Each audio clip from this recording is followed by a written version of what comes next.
him Hopscotch, and he was going to enjoy the safari alongside us, and I was going to ask for his opinion on things. Unfortunately, I think he has finally left Viam. He might be around here somewhere. I don't know where he went. Perhaps he found himself a greener tree or something. Does seem a pity.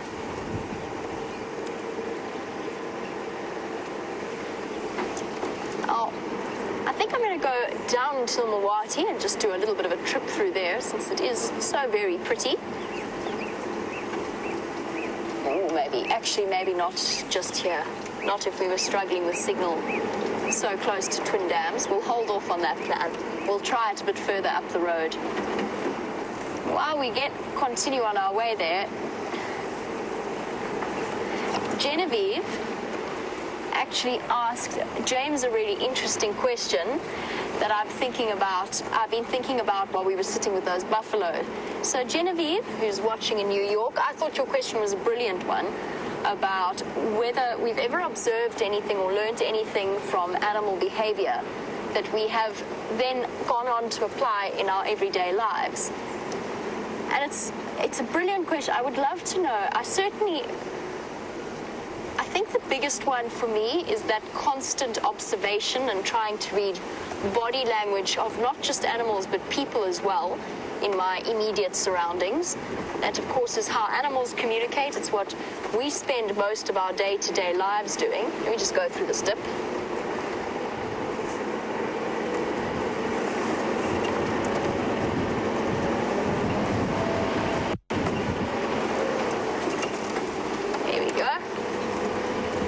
Spend most of our working lives observing animal behavior, and I think in a way that has carried through to, or at least for my personal interaction with people as well, that I'm always very, very conscious of their body language and not just the words that they're saying.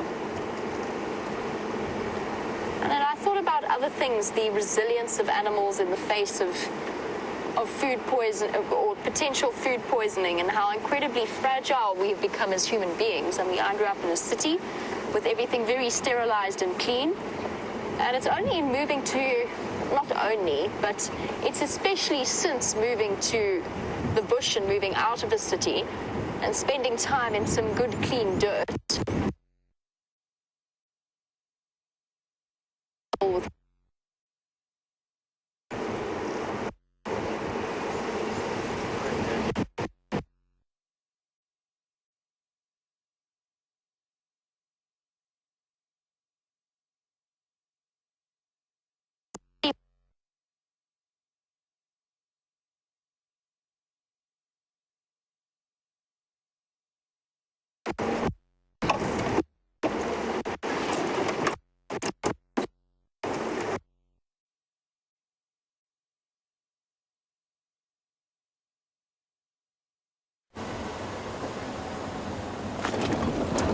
find us on Arathusa. I'm afraid Jamie has gone black screen. Not sure why. She's probably approaching Bivelshoek Dam, and Wendy, for some reason, doesn't like Bivelshoek Dam. Trying to hear what is going on with the radio on this side of the reserve. Not very easy, but we will keep you posted as the afternoon progresses. At the moment, doesn't seem to be much going on. But it is beautiful to be on the northern boundary of Arathusa, southern boundary of Simbambili, and mainly because the last time I was here, it looked like the Sahel Desert. And now it looks like the green valleys of Wales.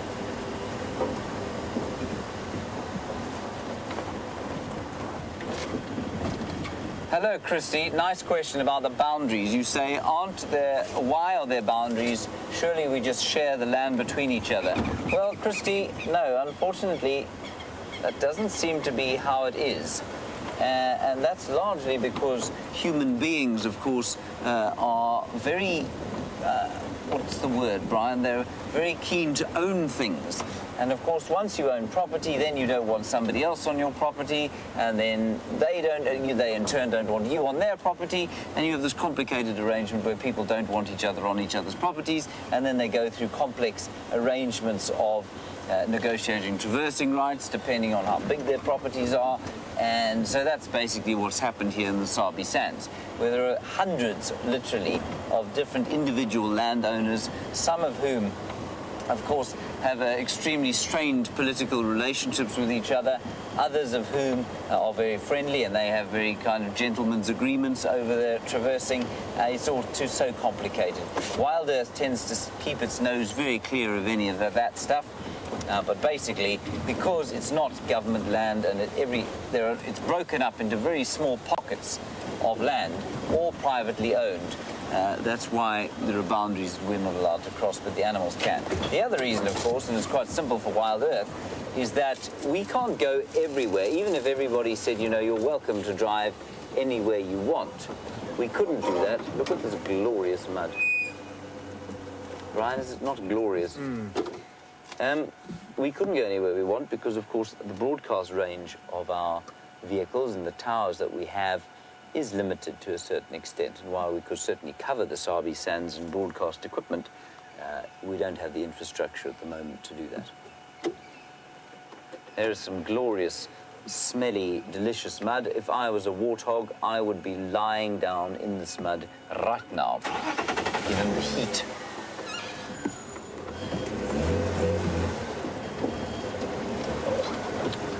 On we go.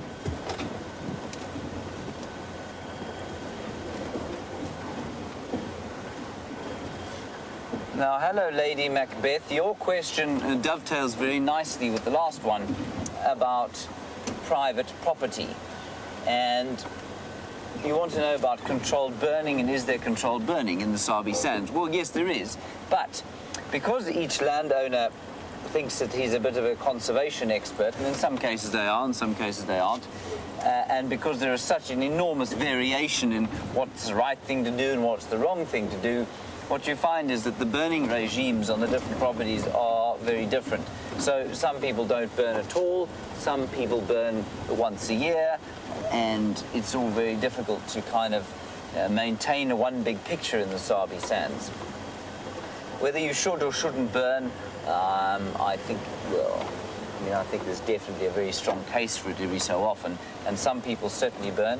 And where I used to work down in the south of the reserve, where the properties are quite a lot bigger than they are up north here, we definitely did burn quite extensively. But so the natural situation would have been where it would be like this at this time of the year. Then over the course of the winter, the grass will dry out, and then by the time September, October came along, you get lightning strikes with the first storms that came through. And those lightning strikes may or may not create a fire. Sorry, I'll carry on with the story just now. Let's go quickly across to Jamie with the Nyala. We've just come across a group of barking impala, alarm calling straight into the drainage line. All right, everybody keep your ears or your eyes peeled. They've seen something, and it's probably a leopard. Looking down in here. Let's just stop for one moment and just listen again.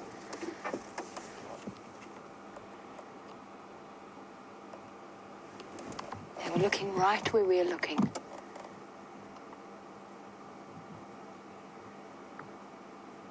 Now, this is one of Karula's favorite spots. Where is this leopard? Almost inevitably, a barking Inyala is barking at a leopard. Unless it's a lion, which could also be a factor or a possibility. In this drainage line, I'm going to go a little bit up the drainage line, see if we can't look back. If I can't see anything, I might need to go for a little bit of a stroll, just to double check. They were looking exactly in where I've stopped here. That doesn't mean that the leopard hasn't moved away. They came up out of the male came up out of the drainage line, and they were giving that boo, boo sound. that Nyala do when they're alarmed. Let's just go poke our nose. There is an easy route in here. Let's go poke our nose in here.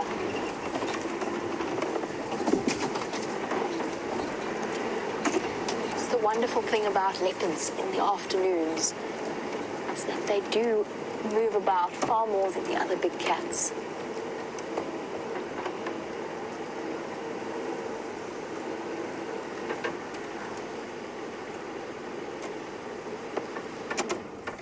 Everybody keep looking, particularly since the leopard was spotted. We're looking for that flick of a white tail.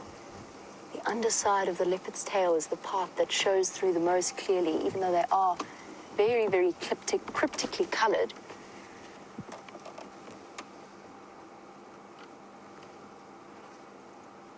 All right, I'm going to need to just take a walk in this drainage line, see if I can't figure out exactly where this animal has gone. We came around at exactly the right moment because they just started alarm calling. So I'm going to get off on foot quickly, go and have a look. While I do that, I'm going to send you back over to James. I'm just trying to identify what those things are, everybody. They're enormous, sort of about an inch long each, bugs. And I don't know exactly what they are. I'm just paging through the book now, trying to find them. I think it's called a frog. I think they're frog hoppers, or hoppers of some kind, although they look a bit large, but they are of that sort of shape. Spittlebugs and frog hoppers. Yeah, they do look a little bit big, though. Anyway, they are quite impressive, I think. 30 to 35 millimeter. Well, that's about an inch long. Yep, could well be a spittlebug of some kind. So they've got that kind of blunted nose, as you can see, and elongated back end. I think they're rather spectacular. I think there may be 3 of them there.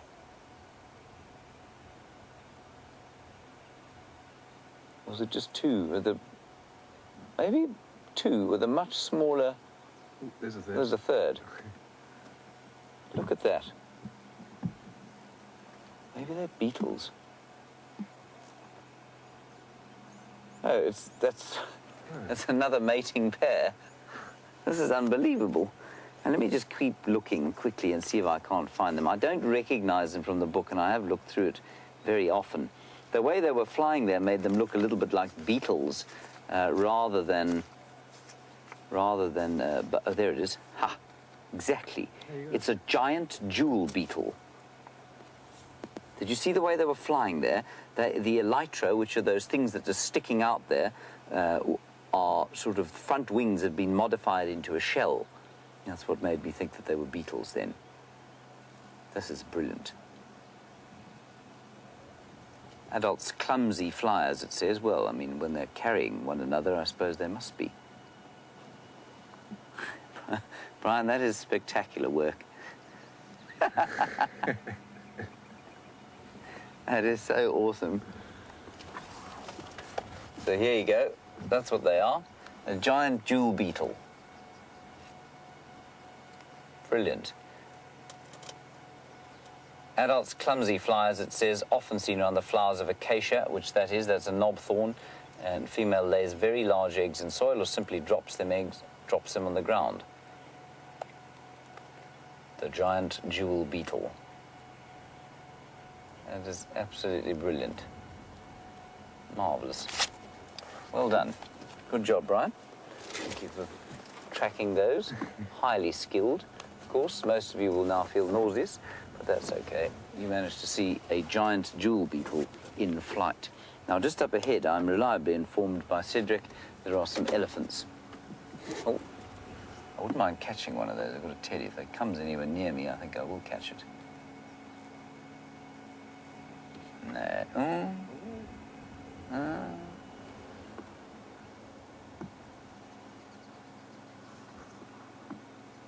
Very cool. You think it's going to come, Brian? Maybe. If it lands within reach, I'm going to try and catch it. No. I'll just rip my hands to shreds if I try and catch it in that tree. Very, very nice to see that. A A giant jewel beetle.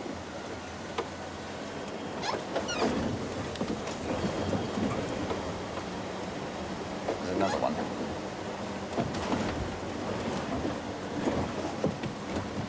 Ooh.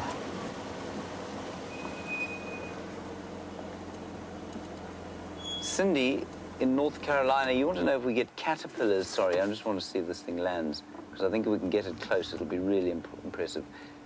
I think it's gone. You want to know if we get web-making caterpillars like you do in the autumn there. Cindy, I'm not sure which ones you get there.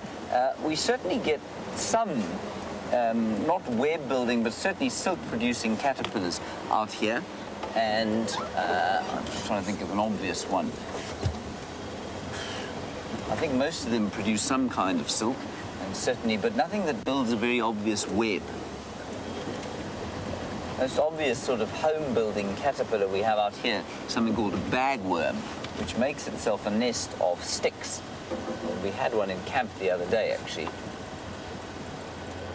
Yes, in elephants, just up ahead. Two little ones over there, just throwing dust on themselves and showing how tough they are.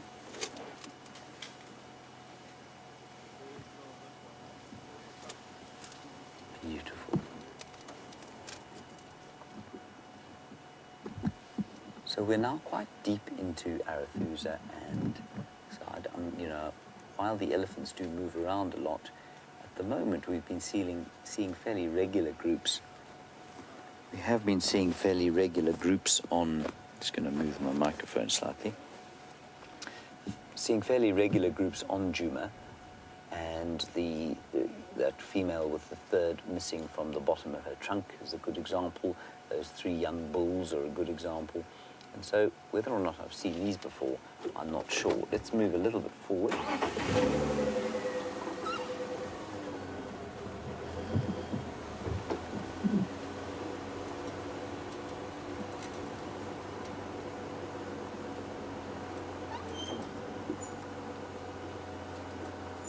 Just sneak slowly off-road here. Have a very quick look. I don't want to disturb the sighting that the guests are having over there. These elephants don't seem to be that fond of cars. There we go, there's one big cow with them. Very large cow just over the top of my head there.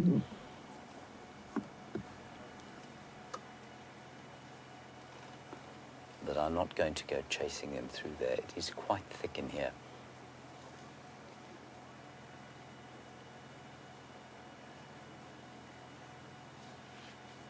There you can see the ears flapping, which of course is very important for heat control in the temperatures that we're having at the moment.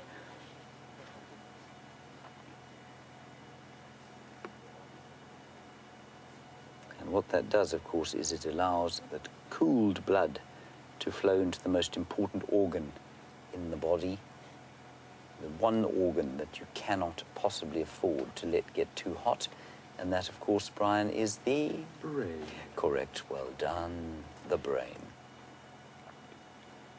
If your brain gets too hot, everything else goes kawula. Whereas if your liver gets too hot, it will recover and everything else will recover. And she is talking to those little ones. You can just hear her going, oh. I just love the color that the gray makes, juxtaposed with the green.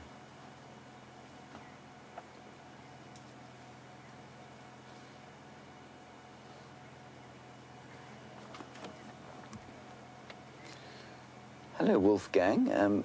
You have described your current question or inquiry as a stupid one, and I don't think it is stupid at all. You want to know if there are more male elephants than female ones. No, I don't think there are at all. I think it's probably pretty much a 50-50 ratio. If anything, it would be skewed towards the females, because the males, of course, have to go off on their own and therefore would be slightly more at risk than the females. Not hugely more, because by the time they do go off on their own, they are between 17 and 20 years old, and they're enormous. But certainly, I would imagine the sex ratio is pretty much 50-50.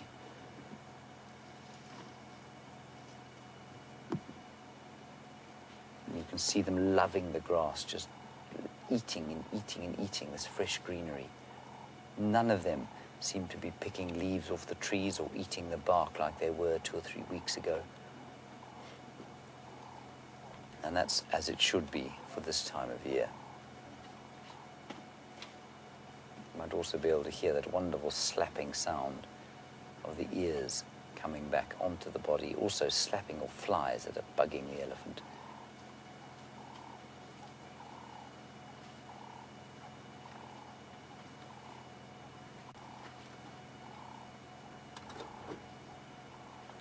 I don't think we should spend too long around here. I think we'll carry on, simply because they are going into some quite thick stuff. Marvellous, thank you very much. I'll head there.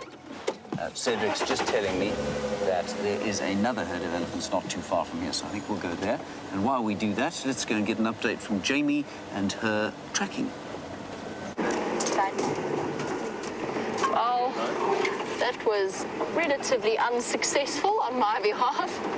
Unfortunately, I'm not quite sure what was going on with those Nyala. I did find a bushbuck. Now, I have never known, ever before, an Inyala to give me a false alarm call. But maybe, just maybe, they got confused with the sight of the bushbuck. I know personally I've made the mistake of thinking a bushbuck was a leopard. Is it still here or is it gone now? Where is it gone? This bushbuck watched me walk all through the drainage line, so I was hoping I'd be able to show it to you. But now, it's disappeared.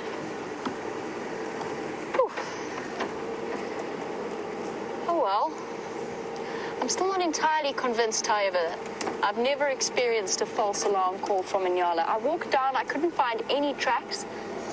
Checked the whole of this drainage line area and up onto the other side, sort of thinking maybe if the Inyala had seen above and looked down onto the leopard or across onto the leopard. Still, no sign of any leopard, no tracks in the soft sand either. And I reverse tracked so where the Inyala came from. I walked their path backwards through that drainage line. But I'm not giving up just yet. I'm going to go around to the other side and check from Inyala Road South. See if there isn't any evidence of a leopard coming along in that direction. And then at least we can decide whether or not the Inyala were crying wolf, or at least crying leopard in this case, or whether they did actually see something. Might even just have been a leopard on a mission. We've seen how fast Karula can walk when she wants to. It might have been that the leopard gave itself away because it was just walking in a very straight, direct line somewhere. So by the time I got off the vehicle and on foot in the drainage line, it had moved off. But that, even leopards, no matter how sneaky they are, leopards, their feet have to leave tracks in the sand at some point. That being said, this is one of the hardest areas to track something, this particular road. It's very, very rocky. It's made up of a whole load of small rocks rather than sand.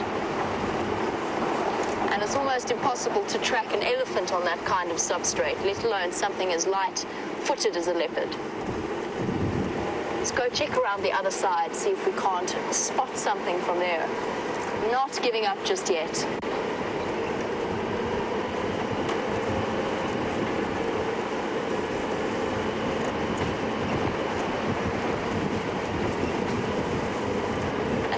Bring me back on the subject of not giving up and tracking leopards and the Inyala alarm calls. That does bring me back to the question that I was answering about things I've learned from animals that I've carried through into my everyday life.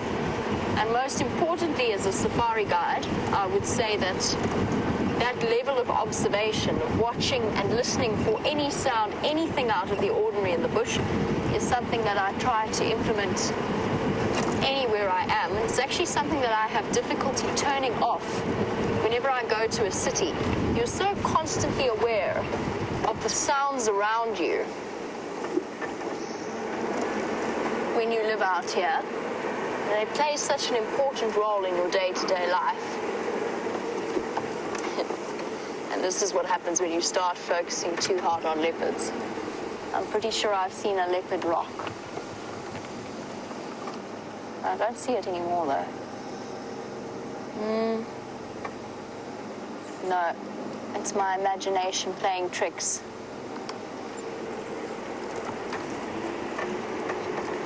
You never know.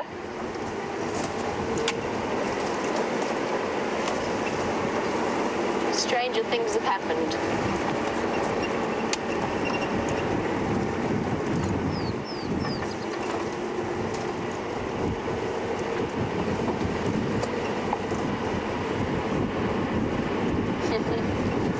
And Michelle in New Jersey, you are correct. It does.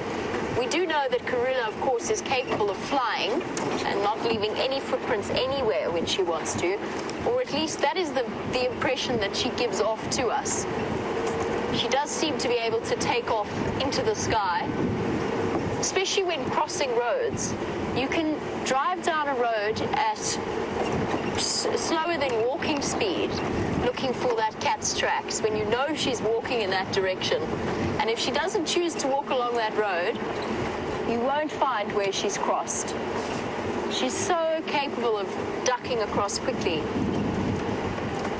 The one thing I was careful to do, as unlikely as it is, I think that Karula is still denning to the south of us, but I was exceptionally careful in walking through that drainage line. So there's always, once you lose track of where a leopard's den is, you never know where it is. And although I don't think she would have moved it this far in one go, and I think that she's still on Little Gowrie, so the property to the south of us, I definitely wasn't going to take that for granted. So I very much kept my distance from some of the thicker, more covered areas in there.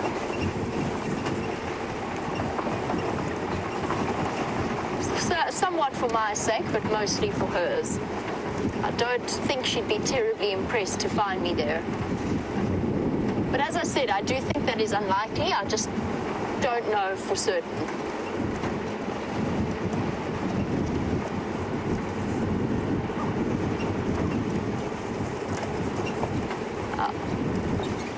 I know that many of you, just as we are incredibly excited to be seeing Karula's cubs. And of course, she's got to very kindly bring them back north across our southern boundary so that we can have a look at them.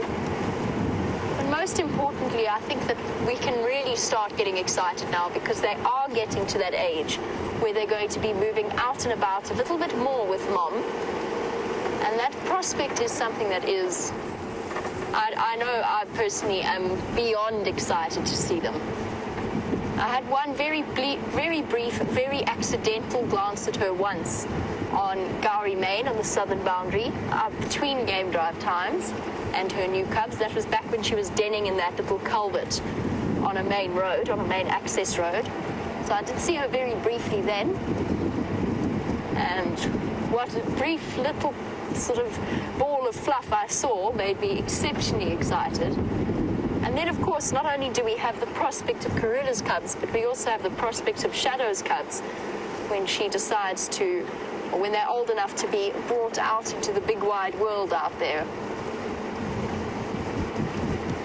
Something that we're all very much looking forward to. And we are so fortunate because then, of course, it's not just Karula's cubs and Shadow's cubs. There's also the prospect of the 2 Styx cubs as well, or at least the Styx cubs. We don't know exactly how many she's had. We know where she's denning.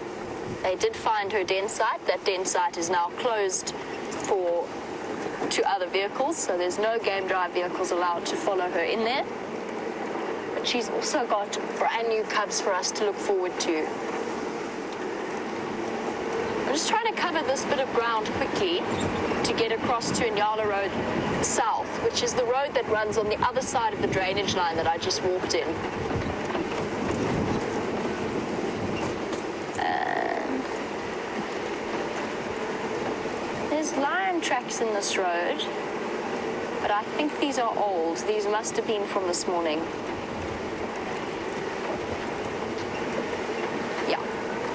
These are even older than this morning. These are from 2 days ago. I can tell just by looking at the track where it's lost the clarity of its edges. You can only really see one or two tracks at a time. And that's when you really get the idea of just how old it really is.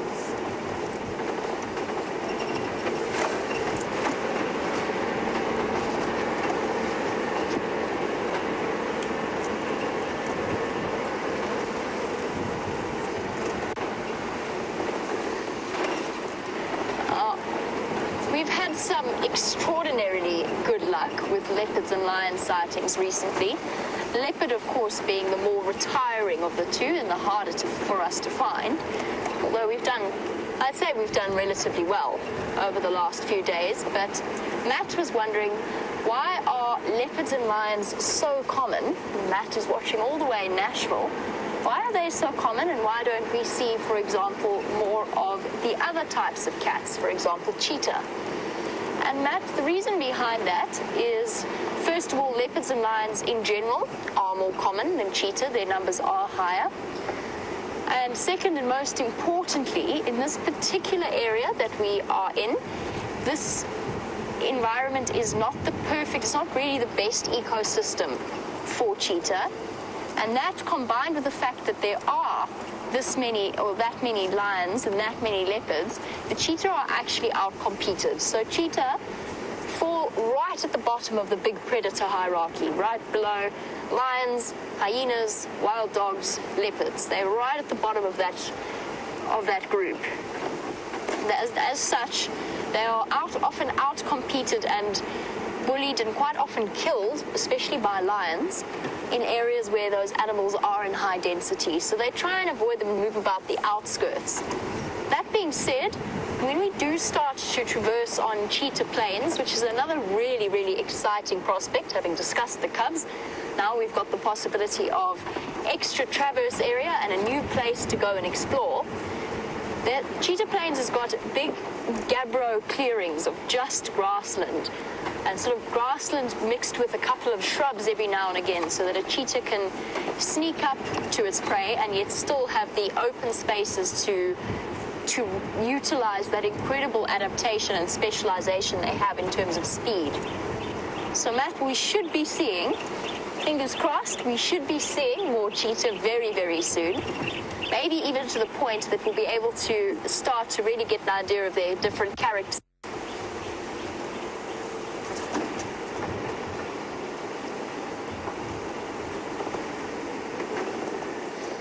And Jack, on Twitter, you've mentioned that I forgot about Inkanyeni and who took her two cubs on cheetah plains. Yes, absolutely. Sorry, I've been thinking Karula and Shadow. But yes, Inkanyeni, once we do get to cheetah plains, and her cubs are a little bit older, quite a lot older actually. They're close to 4 months old now. They will be a really exciting prospect as well. And Brent, as far as I know, Brent's the only one of us, personally as guides, who has seen them. And he said they are wonderfully relaxed little things. They've just, at this point, opened up sightings of them in appropriate situations to 2 vehicles as opposed to just 1. So by the time we get there, we will be able to see them. That's also something incredibly exciting on the list.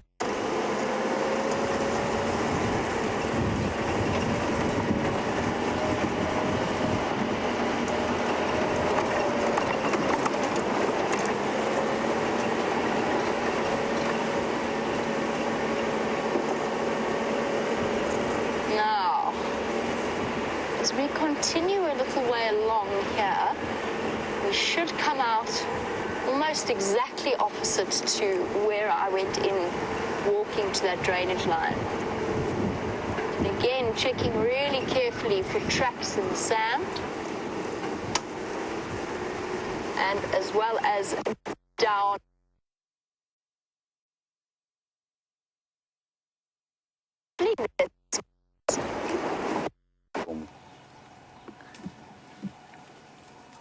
Buffalo, everybody. A breeding herd of buffalo grazing through the verdant lands of Arethusa.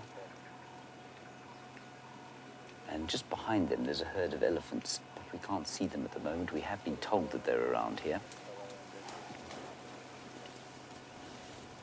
And they are just loving this new grass. You see a couple of calves, cows, and the bulls. There will be bulls within the herd, but not the big old chaps that we see normally, especially around the Juma Pan.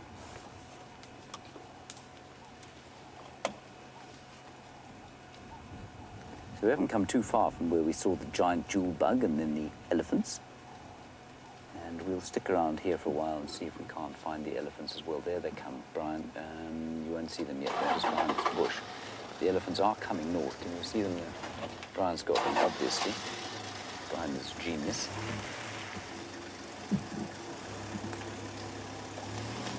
There they are. And isn't the colour just wonderful? Sun slowly starting to soften the light as it sets off to the west there. Couldn't really ask for a better Saturday afternoon, I've got to tell you. I'm just going to sneak forward a bit. I am speaking more quietly when we're around the other vehicles because I don't really feel that they should be subjected to my loud voice. So if you can't hear me, let me know, and I shall speak more clearly and crisply. Now, what is interesting here, Brian, do you notice how these cows are not in as good a shape, I don't think, as the bulls we saw this morning? Their hips are showing, their ribs are showing, and that's probably because they have to spend more time moving around than the bulls do. The bulls just go from water point into the grass, then they eat a bit, and then they go back to the water and chew their cud. But if you're in a big herd like this, you've got to move, because obviously you denude an area of grazing very quickly. So although they're looking better than they did when we went on leave, I must confess that I don't think they're looking particularly wonderful.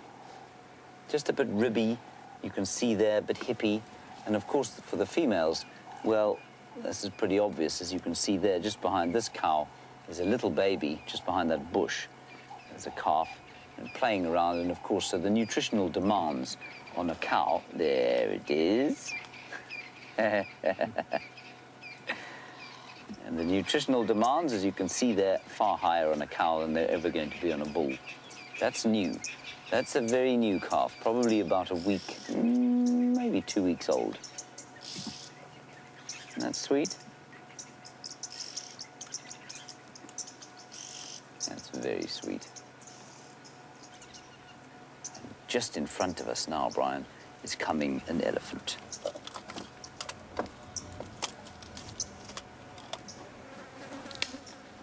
Looks like a cow.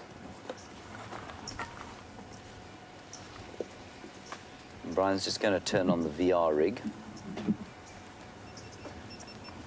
And of course, the buffalo are a little bit nervous of the elephant, so they're moving out of the way quite quickly. Now, she is definitely looking at us, but now she's moving off. There's a youngster behind. There's a whole herd coming through here. You just speak relatively quietly.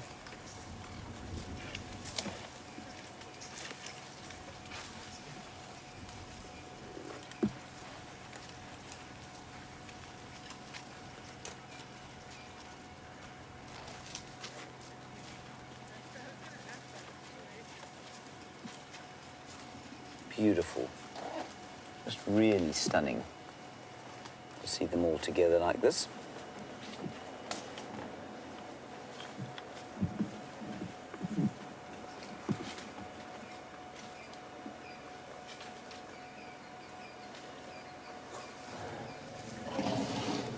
There you can hear them calling now. So a small herd. I'm not sure, they told me it was an enormous herd, but it's not a very enormous herd at all. Let me just move out the way for these people. Ah, yeah. Good, how are you?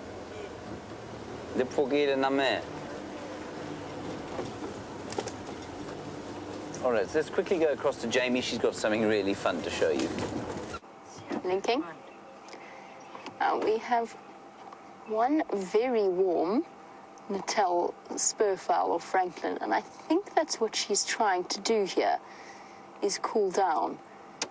We've been walking all the way along the road, dust bathing, or what looks like dust bathing, but not proper dust bathing, and then scratching about in the dirt. But look how she's panting. And he's panting. That really rapid movement of the throat and the mouth wide open. This is a very hot bird. I actually almost even considered the possibility that this was a bird looking to lay some eggs. Just by that, you see what I mean about these strange actions? Because she digs into the soil, but isn't pulling anything up. So it's not like it's digging for seeds or for food.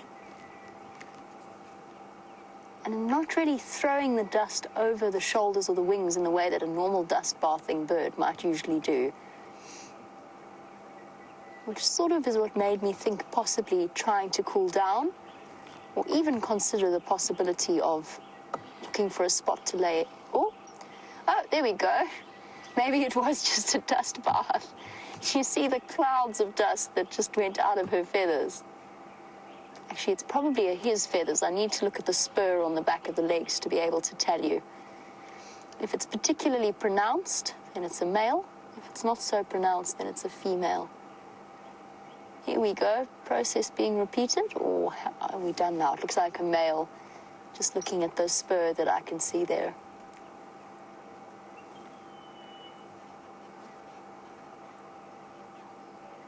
See that rapid movement of the throat there.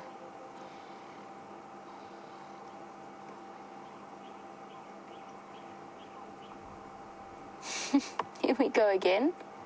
Scratch, scratch. It's always beak first, and then scratching with the feet, and then it rests its body down on the dirt. Oh, quick preen.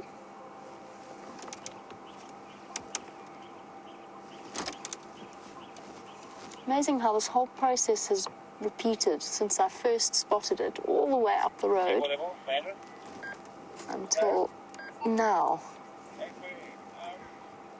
I mean, I guess it is a dust bath, but it's just maybe a little bit more of a lazy dust bath, because he hasn't bothered to fling the dirt over his shoulders.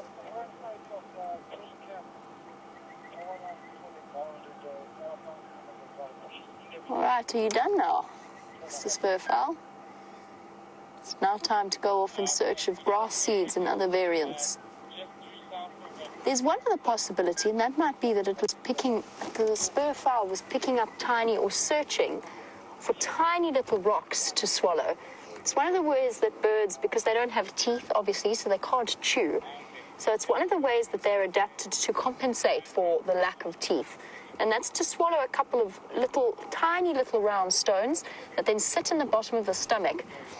And in that process, the powerful muscles of the stomach contract around food, comparatively or proportionately much, much stronger than our stomach muscles. And that essentially masticates, chews, the food within the stomach rather than within the beak itself. So that might be what that francolin was doing, but what I think we should do, after we've had all of that advice from Mr. Hyenas, our great tracking master and trainer, I think perhaps we should go and have a look at the tracks that this bird left.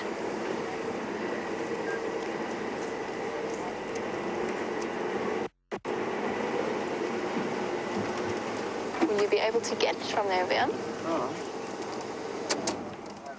And a little bit, I mean, that patch there where it's scratched a little bit higher, or is that a bit too... There we go. There we go. That's what the track in the sand looks like, where a spurfowl has scratched about. There's a little bit there, and there's a little bit higher up as we go. If we go a little bit higher, you can see the claw marks. Oh, sorry, didn't take my foot off the brake. You can see all the claw marks and scratch marks and scuffles. So, there you go. For those of you who are fortunate enough to be watching this afternoon, you will never be bamboozled if I ever stop to ask you about a track that looks like that. And there goes the francolin's feet. You're tracking him beautifully on the camera. And there you have it. 3 toes of roughly about, or a track about 6 centimeters in length, 2 inches in length. You're going to all be building up your track scrapbook that we've been speaking about on the last few drives. Different screenshots of different types of tracks. And tracking is not just about the leopards and the lions, it's about the little things like that as well. We had a question about, in sort of explanation as to what that bird might have been doing. And Rebecca has suggested that perhaps it was to do with a process known as anting. Now, anting is where, for those of you unfamiliar with birds, anting is where a bird settles down over an ant's nest and lets the ants crawl all over it in order to rid it of, and they will actually go and they'll clean the mites and the parasites off the bird's feathers. The other thing that happens in that whole process is ants often will release, or certain species of ants will release, a formic acid that will also help to almost fumigate the bird's feathers and the way the bird's sort of the spines along the feathers, and keep them clean and free from parasites. And for a bird, with its feathers and its wings being such a crucial part of the way that it moves and the way that it flies, that is keeping those feathers clean and pristine and in good order is such an essential part of its day-to-day business. One last really careful check for any leopard tracks on this corner, because when they do enter the drainage line, it's usually around these pans and these puddles. There's a lot of game paths here that I've tracked leopard down before. So Rebecca, the reason I don't think it was anting, although that was an exceptionally good guess, is just because I couldn't see any ant's nest anywhere along there, or ant paths.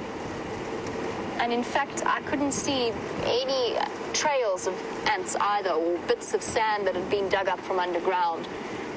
So whilst it was a very good explanation, I don't think in this particular case that is what was happening.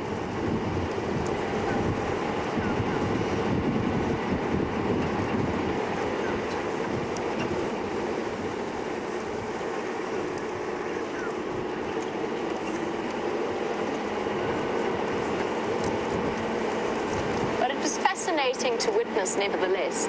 And dust bath does actually, in a way, work in a similar way to anting itself, in that they're throwing the textured dirt over them, and it gets into the gaps within the feathers themselves, and sort of, once they've shaken that out, it catches trapped tiny little pepper ticks and tiny little mites, and fleas even, that would be sitting on the bird's feathers.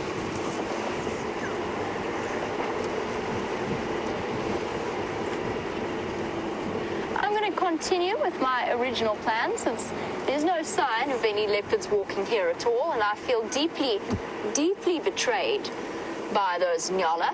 I'm going to continue on to Buffelshoek Dam instead. In the meantime, let's find out what James's plans are.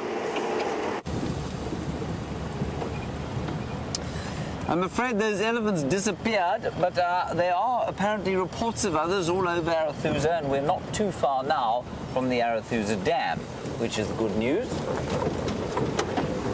Tracks of hyena here, evidence of elephants, of course. This piece of branch was picked off and broken by an elephant at some stage during the day.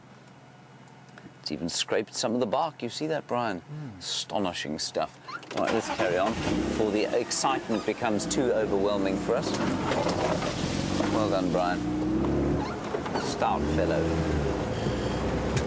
So we're going to have a look at the water at Arathusa. I haven't seen any since the rain.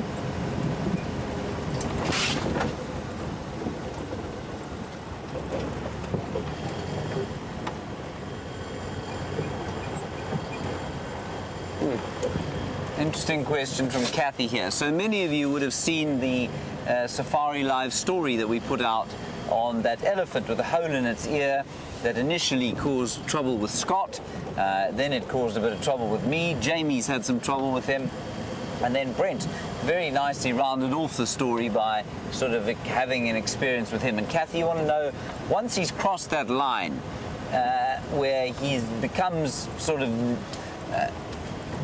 the line basically is where an animal starts to interact with you rather than just carry on with its life around you.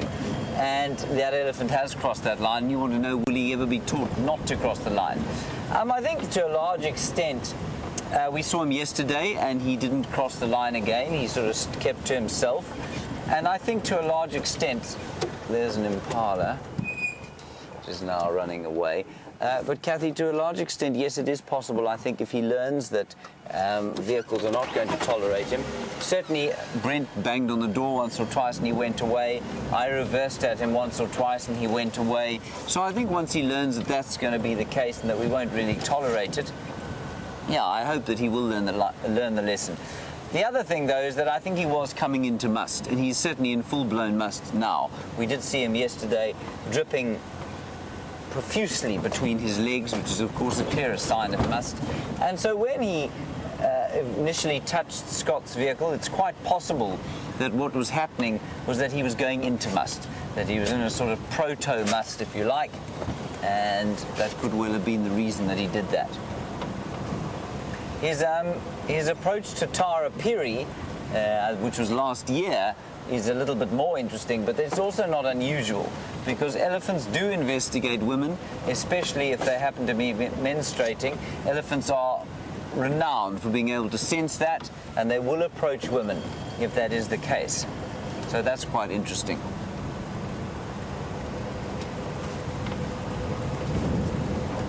Nice question, that. Thank you, Kathy. Let's get up towards the dam now. See what we can find there. Not much going on. I will tell you, though, that shadow has been found. Cubs are okay on the main road, unfortunately. We're not going to view those cubs before they're 2 months old, so we've got another 4 weeks to wait before we view them. But I think if we see Karula's cubs, we would definitely have a look at them. Regardless, we're going to have some very nice cub action fairly soon.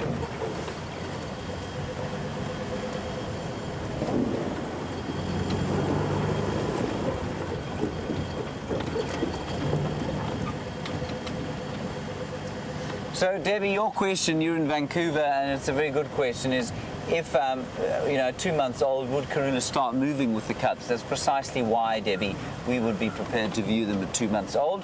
She will normally move a little bit with them. They will also be able to climb trees, and so that will help them to get away from any predators that might come near them. And that's why 2 months is a nice, safe age at which to be viewing them.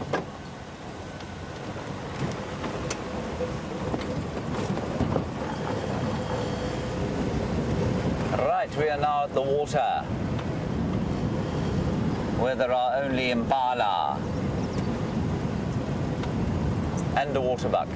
The waterbuck is going to have dinner at Arathusa today, I see that. We will go along this way, actually.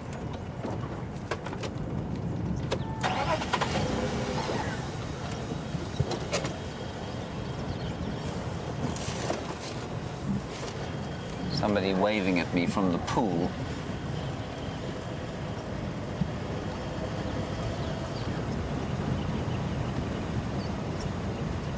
Right. Nora, you're on Twitter and you want to know the difference between Arathusa and Vuyatela lodges and how far away they are. Let me just stop over here. The distance between the two is only, actually, as the crow flies, probably about about 3 miles? So not very far, maybe 4 miles. Not far at all. Vuyatela, of course, is what we call self-catering, in that they don't, they don't provide food for you. You've got to bring that in or order it in advance. But Arathusa is different from that. So there you can see Arathusa Lodge, and there's a waterbuck there. Some Impala lurking around on the island, and this dam hasn't filled up a great deal, I don't think, since the rain. I'm sure there's a bit more water in it, but not a huge amount.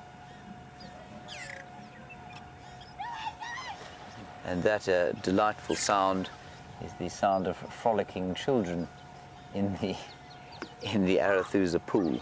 I think they belong to the manager. Wonderful place to grow up, of course, the bush. Anyway, let's move on from here.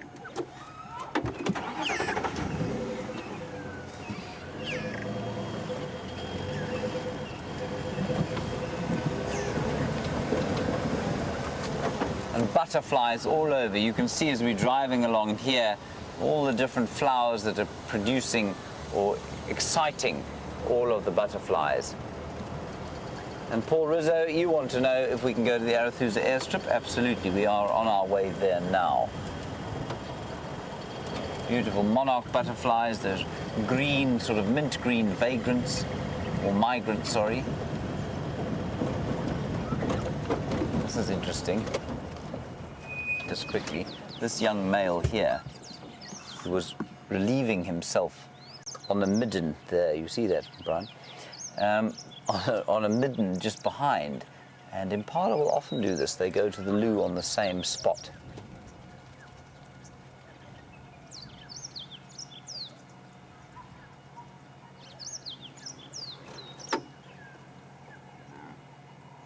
You can hear them.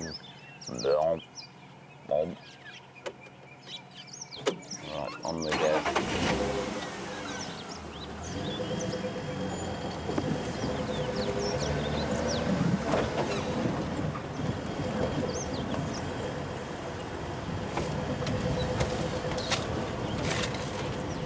So now we're going into the slightly thicker bush that lines the drainage line that feeds Arethusa Dam.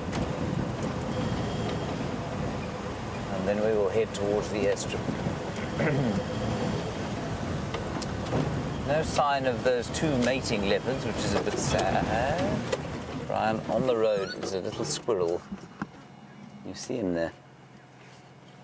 Isn't that sweet? Squirrel standing up and looking. So sweet. And that is the African tree squirrel. Just enjoying the last rays of the sun.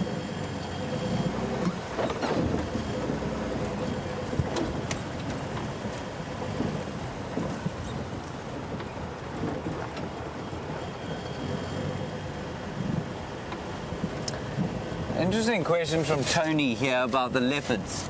And we were talking about leopards earlier, and Tony, you're in Holland and you want to know about the new leopard, Gijima, who's a bit nervous, and Brent was doing some wonderful stuff, habituating him the other day.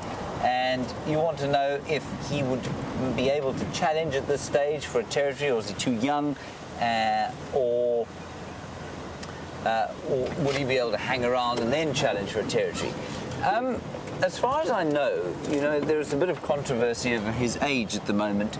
He looks to me like about a 5-year-old leopard, which means that he is going to be slightly too young at this stage to take a territory.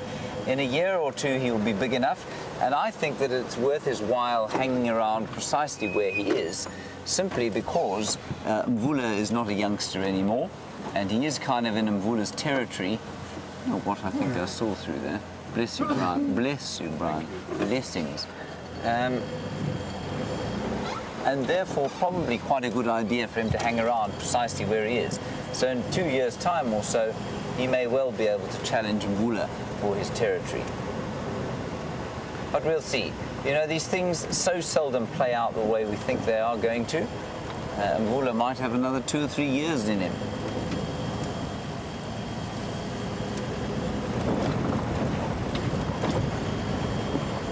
That's a very good inquiry. And of course, we don't really know where Gijima's come from. We're not sure what his ancestry is. Brent also very cleverly collected some of his scat the other day, so we'll send that in for DNA analysis. And with any luck, that Panthera data will come out fairly soon, and we'll be able to tell exactly who's related to who. The males, of course, will often come from outside the area, and that's really good for the genetic sort of the depth of the genetic pool, if you like. And so hopefully he has come from away from the area and isn't related to Mvula or Gijima, at least Mvula or Tingana.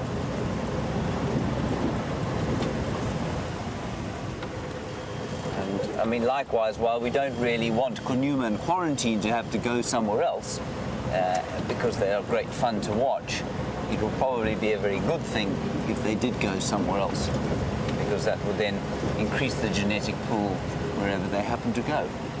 Right, we're now approaching the Arethusa International Airstrip, where there seems to be quite a conflagration of aircraft, 2 at least. like Heathrow.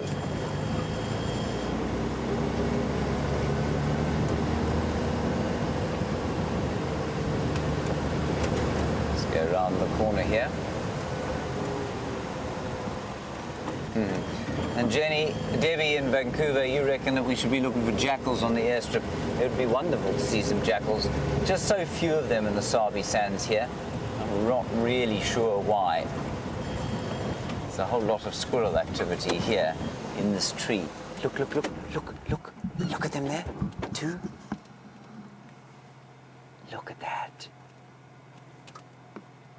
I think that's just friendly. Isn't that fantastic? And you did see those jackals, I remember now. I read about it on the airstrip with Brent a little while back. Isn't that fantastic? Watching us as excitedly as we're watching them.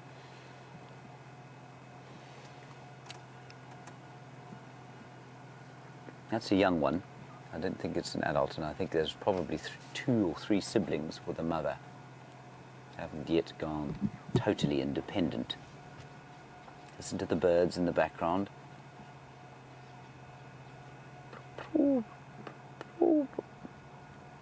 Ring-necked dove and this just gorgeous late afternoon light. Marvellous stuff. The airstrip is just down here. I would be so excited to see those jackal pups.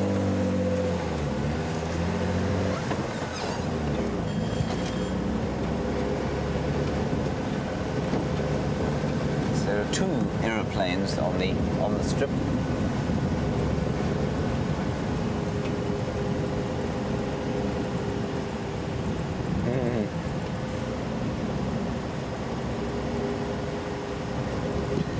Hello, B. Buey in Long Island.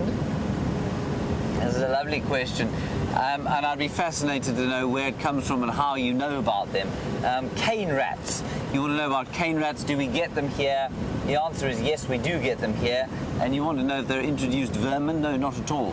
They are not introduced at all. They occur here quite naturally, and they're not actually. They're pretty scarce. There are not many of them around. So yes, we do see them from time to time. I don't think I've actually seen any here. I think Steph's found a nesting site, a sort of warren of burrows, but I've never seen them here. I've only seen them 3 or 4 times in my life, but they are around. They're nocturnal generally, and so we don't often see them. But I'd be fascinated to know, Buey, why it is that, or where you've even heard of them, because they're not a kind of popular animal. They're rodents. They're not vermin, but a bit like the bushveld gerbil, they're kind of overlooked in the bushveld out here. There are some impala and some warthog, which almost precludes the presence of jackals at the moment, but those jackals must be around here. If the pups were born here, I'd be astounded if they had moved off already. Anyway, with any luck. And don't forget, of course, you can be bidding on my hat. I think the bidding stands at $261 at the moment. The proceeds will be given to a charity out here. We have yet to identify the charity, but I'm going to talk to Michael Grover fairly soon. And he works a lot in the communities outside the reserve, and he'll have a good idea of who the proceeds of my hat should be donated to. There is a big kudu. Do you see any jackals? I don't see any jagalas, but we'll go down the southern end as well. Oh, let's quickly go across to Jamie. She's got a very slow reptile with her. You've got to look both ways before you cross out here. You might encounter a very dome-shaped leopard tortoise in the process of moving across the road. He is now scuttling away from me at high speed. Look at him go. Positively cheetah-esque in his speed. But you can see this one's particularly vividly colored. And you can really get an idea of why they are called a leopard tortoise. except when they hide there behind trees. When they hide behind trees, it's a bit harder to see. Come on, you can do it. No, he's decided that if I can't see him there, then it's the perfect spot to be. He's just coming out now. I'll go forward a little bit. Actually, we might get a better view of his head from here. But there you go. That yellow and black spotted pattern. This one has a particularly large amount of black on him. Definitely more black than yellow. And he's probably, I would say, in the region of 10 years old, maybe a little bit older. Bulldozing his way through the obstacles in front of him. It's been such a pleasure to see as many tortoises as we have recently. After all of the rain that we received, it was just a nice little sign that the rain hadn't arrived too late. And this little guy may well have been on the move in the search for shade when we first encountered him, standing right in the middle of the road, in the little curve there. And he set off at high speed away from us. Quick little, since we have been focusing on this quite a bit, I'll pull over to the side and you can have a look at where his tracks went across. And they've come through very differently in this sand. Like a little tank has gone through. One set of tracks on each side and the gap of the shell in the middle. There you go. You're building up your track repertoire as we go along. We're still trying to make our way to Buffelshoek Dam. I keep getting distracted. One of the animals at Buffelshoek Dam that I'm almost guaranteed to encounter will be an Egyptian goose. But why wait when James has one to show you already? Why wait indeed when there are Egyptian geese walking away from you? And of course Egyptian geese are particularly successful on Arethusa, not so much on Djuma. The parents of the Egyptian geese at the Buffelshoek Dam, where Jamie is now on her way, lost all 7 of their little youngsters earlier this year. One by one they were picked off, probably by marabou storks and possibly the odd other kind of raptor, like a little sparrowhawk or something like that. But these guys seem to do very well. So that'll probably be an adult pair and then some last remaining chicks who are about to go independent. They're not very brave. They were in the water when we came here and now there aren't any more. There are also 3 kinds of plovers that we have here, or 3 kinds of lapwings. You've got over there, I'm not sure if we can actually see any of them anymore. There is a crowned lapwing. Very nice, well done. We've also got a blacksmith lapwing somewhere around here. I will find one for you. But in the meantime, there's a Senegal lapwing off to the left-hand side, over there. That is a Senegal lapwing. They all like to live in these open areas where they chase around things to eat.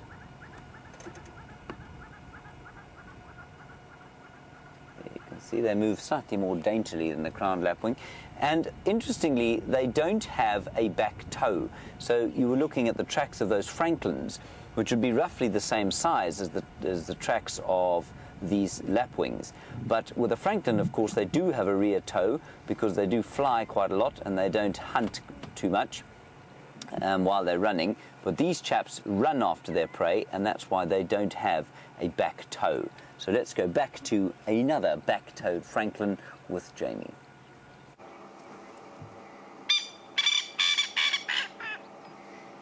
Perfect timing. We've got this stunning view of a male Coqui francolin. Andrew. Oops. Just doing, and you can hear the response from another male Coqui a bit further away. Such a wonderful opportunity to watch the bird calling. Seeing a bird doing the call is the best way to learn bird calls.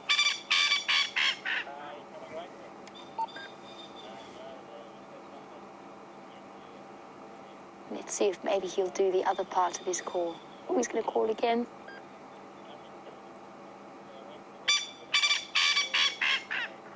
It's getting to the end of the day, so he's doing his sunset chorus, letting all the males know that this is his place, and letting all the ladies know that he is here.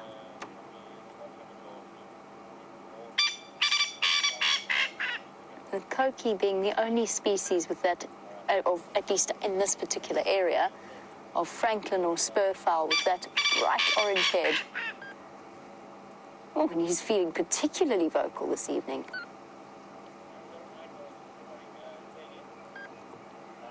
Looking really lovely in the afternoon light against the green.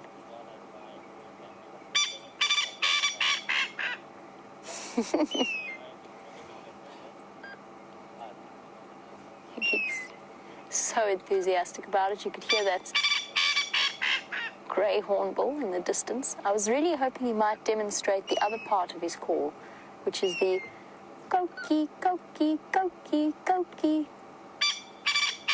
But at the moment he seems to be stuck on this particular part. Not sure what he's saying there.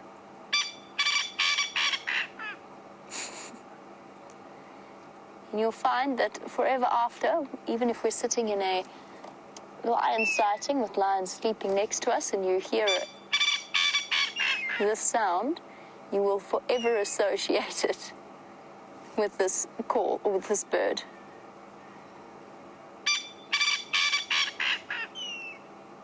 Now, I mentioned that there were other responses to this bird calling, and Andreen was wondering how I know the other one responding to him is a male.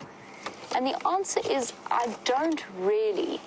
Both the males and the females do call, and they do make that particular call, Andreen. So it's a valid point. I'm guessing they are, just because the males tend to make these particularly loud calls in koki francolins more frequently than the females. That being said, you've opened up a good opportunity to just talk about the difference between the males and the females in koki francolin. And I know that's not specifically what you were asking, but it is just a sort of a nice lead in. If we were to see the female, you can actually really clearly see the difference.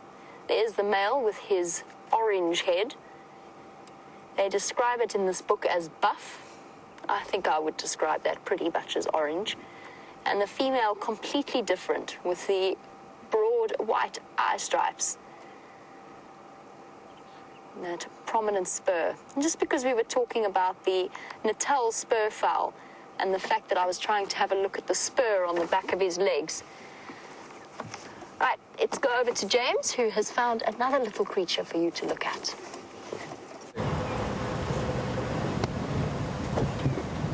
Here are some zebras, everybody. And some impalas. They're the most obvious things that we have there. But there are some zebras in the bushes that I don't wish to frighten off.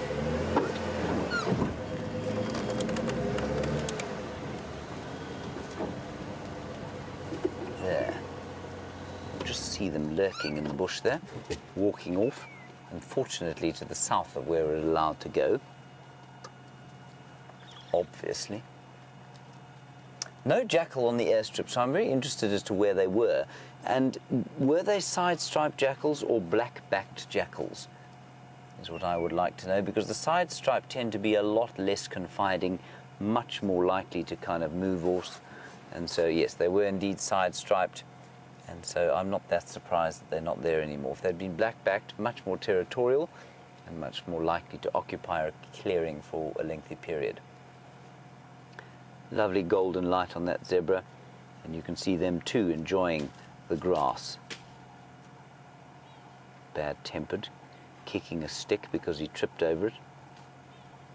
And you can see everything's being worried by the flies. Many, many flies have exploded into existence as a result, I think, of the rain.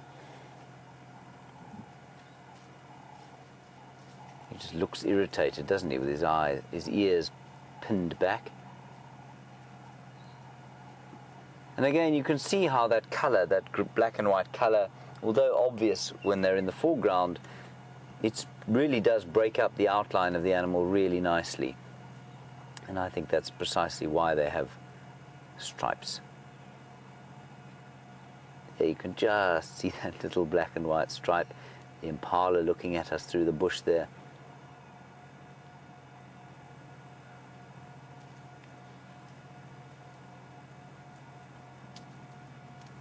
Comes. Now, not to put too fine a point on it, if you look between his back legs, what you can see is that his scrotum has dropped and his neck has got much bigger,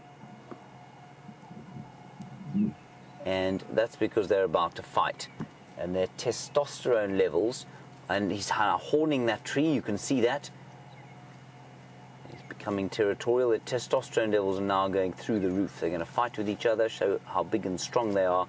It's like I said yesterday to somebody, it's like they've had a huge shot of anabolic steroids.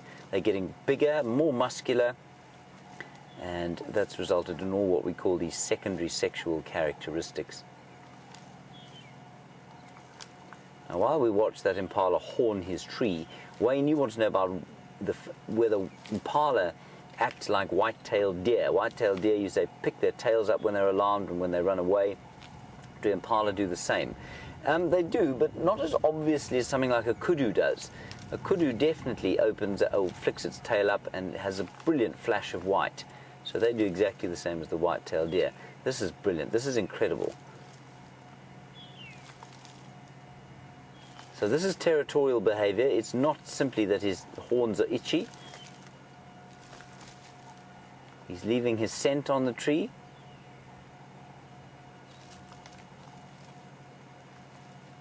And also probably trying to demonstrate to the other males around the place that he's a tough guy. Does he look tough to you, Brian? Very tough. Very tough. He's showing that tree who's boss. He's showing that tree who's boss. That silver cluster leaf is being owned. The other male is very sensibly stocking up on resources for the real serious business end of the rut, which is the beginning of May. He's not worrying about horning trees at the beginning of April.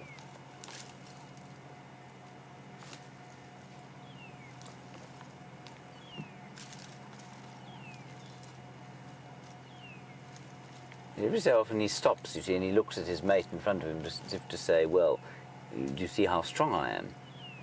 His mate, of course, just carries on eating. There you can see that very dropped scrotum that's not there all the time. It's only because the testosterone levels are so high now. And it's a really clever strategy, that, of course, because in the winter time, when they're not rutting and they're not mating, to maintain a scrotum like that, of course, it's expensive.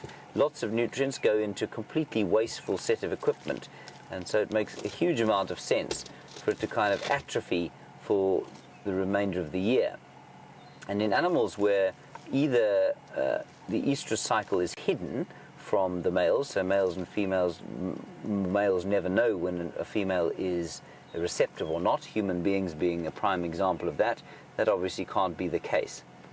But in seasonal breeders like Impala, it can be.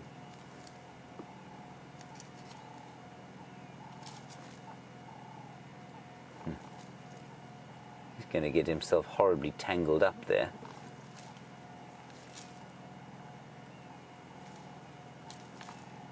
A very interesting question from Sharon, brilliant question in fact. Protein. Now protein, you say it's an important macronutrient, indeed it is, and how, you say, do the herbivores get sufficient protein? Sharon, with difficulty, and one of the main ways they do it, of course, is to select for grasses that are high in protein. So I picked a few grasses today and describing them as either poor or good grazing grasses, and that's often got to do with the amount of protein that they have. Browsers tend to have a slightly easier time of it because although their food tends to have a lot more in the way of toxins, they tend to be slightly more protein rich. But the main way, Sharon, is through the digestion systems that they have. So a ruminant re-chews his food. Look how thick that impala's neck is. That's purely a secondary sexual characteristic. So the ruminants, which regurgitate their food, rechew it, and then swallow it and digest it through those complex arrangement of 4 stomachs, that is how they extract the protein that they need from the food. It's also why they eat so much more mass-wise than do, say, the carnivores. Very good question. But protein absolutely is the limiting macronutrient for a herbivore. And if you look at something like a lion or a leopard, obviously they don't eat carbohydrates at all. It's entirely, their energy requirements are produced from the expensive process of either digesting protein and processing it into energy, or from fat.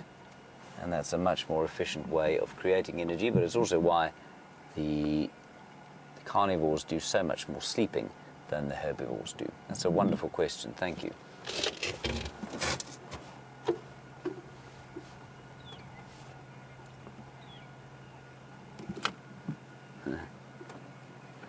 So, very nice question. Bethany, you say, would impala have sensation in their horns? Because I said they were itchy.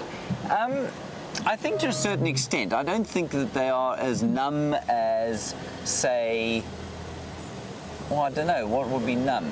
I'm pretty sure they do have sensation because it is part of the skull. There is a network of veins and nerves that go up into the horns. So I do think they have sensation. I think the closer to the skull you get, the more sensation there probably is. But I don't think it's the same. They probably don't feel the same sensation as they would in other parts of their bodies. But definitely, I think they do feel it. You often see buffalo scratching their horns, often just on trees, sometimes with their feet. And so I think they itch tremendously. I wonder if something like a rhino feels it. A rhino doesn't have any kind of nerve endings. You know, that's not part of the skull. I don't think it has any blood vessels in the horn. So you'll probably find that a rhino's horn is almost without sensation. Of course, if you look at something like the beak on a bird, which in many respects is like a horn because it is part of the skull, so it's got bone in it, and then it's got keratin over the top, which is very similar to what a horn is. A beak is very sensitive on a bird, otherwise it wouldn't be able to so accurately pick up things and accurately preen its feathers with the beak that it has. So I see no reason why the horns shouldn't have a similar level of feeling in them. But they are, of course, used for fighting. You don't want to be too sensitive if you're fighting, otherwise you run away and don't sort of seek out the conflict that is required if you want to mate. The sun is about to disappear over the western horizon. Brian, will you show us the sun? Oh, you're losing it as we're going through this drainage line. I'll go up the other side and then show it to you. Now, my plan now is to head basically towards where those 2 mating leopards were earlier today, see if they haven't popped across the boundary, and maybe we can spend the last bit of drive with them. That would be very special indeed. Oh, there's the last bit of the sun. We are quite low down over here.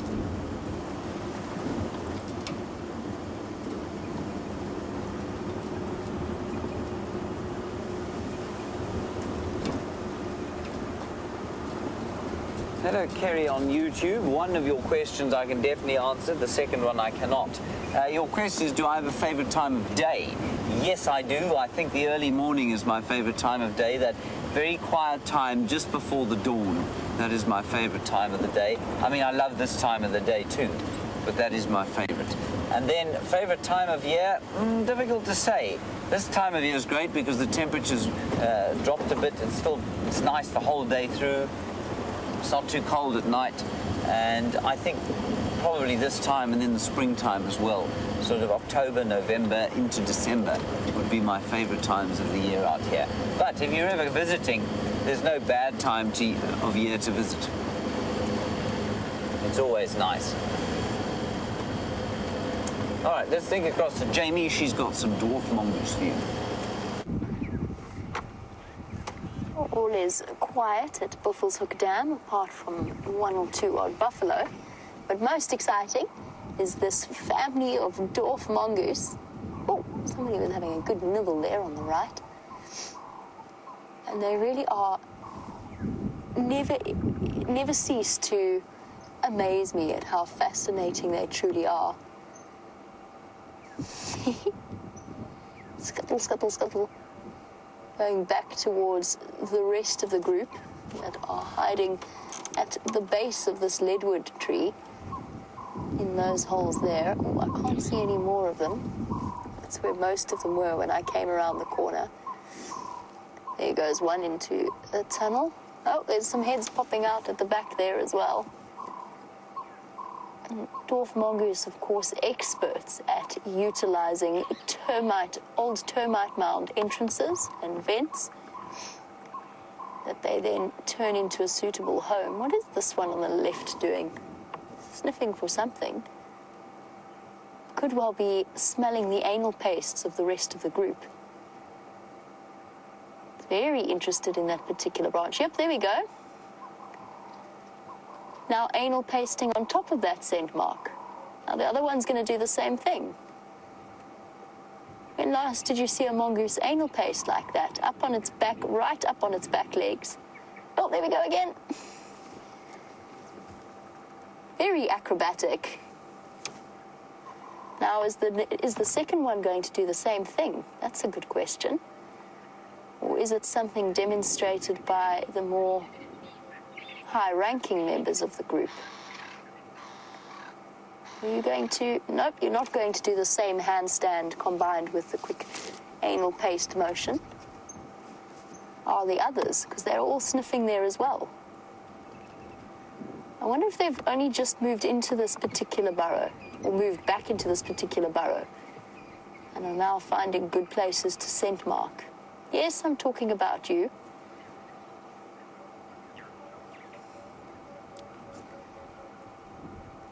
Ooh, another one having a good sniff. So far, only one of them has responded to that scent by anal pasting. This one showing a little bit more interest. And that was my suggestion about the possibility that it was a higher ranking member of the group that anal pastes. I don't think so, however. I think that it's more likely to be all of them, just like all hyena members of a hyena clan anal paste. And time to move on, making use of the last few moments of light to forage before deciding where to settle down for the evening. I mentioned the hierarchy within dwarf mongoose families. They have an alpha female and an alpha male. And only those two will breed. They account for about 80% of the births that will happen within a mongoose family. Every now and again, a sub-ranking female does have youngsters, but a lot of the time those little ones do not survive. Actually very similar social structure to the wild dogs in that respect. And that's because the alpha will make sure, first of all, that her babies get the best access to food, her offspring, and sometimes even actively sets out to kill the offspring that have been born to a lower ranking female. Now, when it comes time to determine who gets the higher rank, instead of fighting it out viciously, as most animals tend to do, the dwarf mongoose have a very different approach, and that is to groom each other until they simply cannot groom anymore. So lick and clean until they cannot continue, and you've got two individuals coated with saliva and sitting panting, exhausted and dehydrated. Basically choosing a new leader through love rather than hate. I think they've moved off into thick vegetation.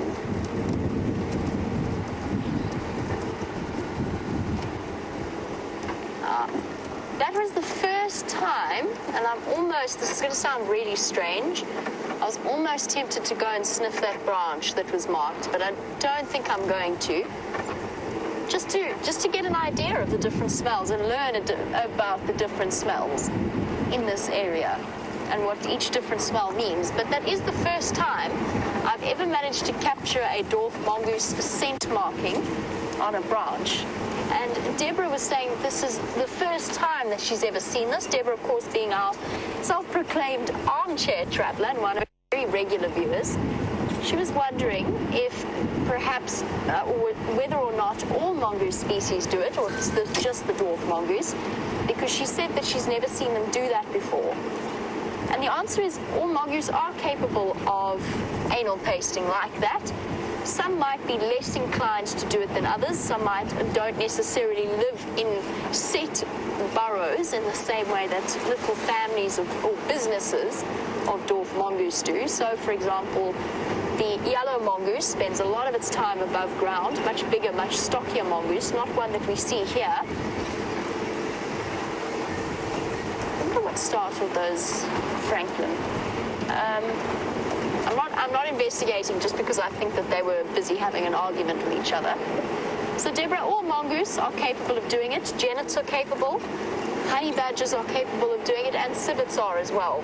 It's one of the reasons why we speak about the evolutionary connection between, often we speak about the relationship between hyenas and the cat family. They also have a physical similarity to members of the mongoose and the badger family, and that is that anal gland. You might have found that that mongoose was also urinating at the same time on that branch. I'm not entirely sure that it was just anal pasting, but I'm fairly certain that it was. And the reason I say that was just the way that it had positioned its tail above the anal gland.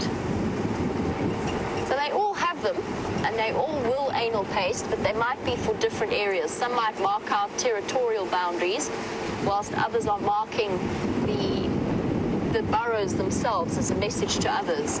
I just found it very interesting that only one of them in that particular situation did it. Obviously, others had come before and anal pasted there. You could see by the interest that they were all showing in it.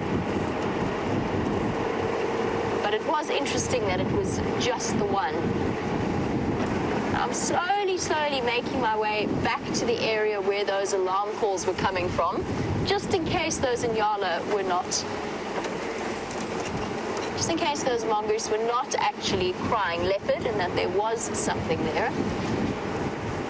Now, just on the subject with our dwarf mongoose, just on the subject of the relationship of the animals, of the different animal species with each other, George was wondering whether or not dwarf mongoose are in any way, or mongoose are in any way related to otters.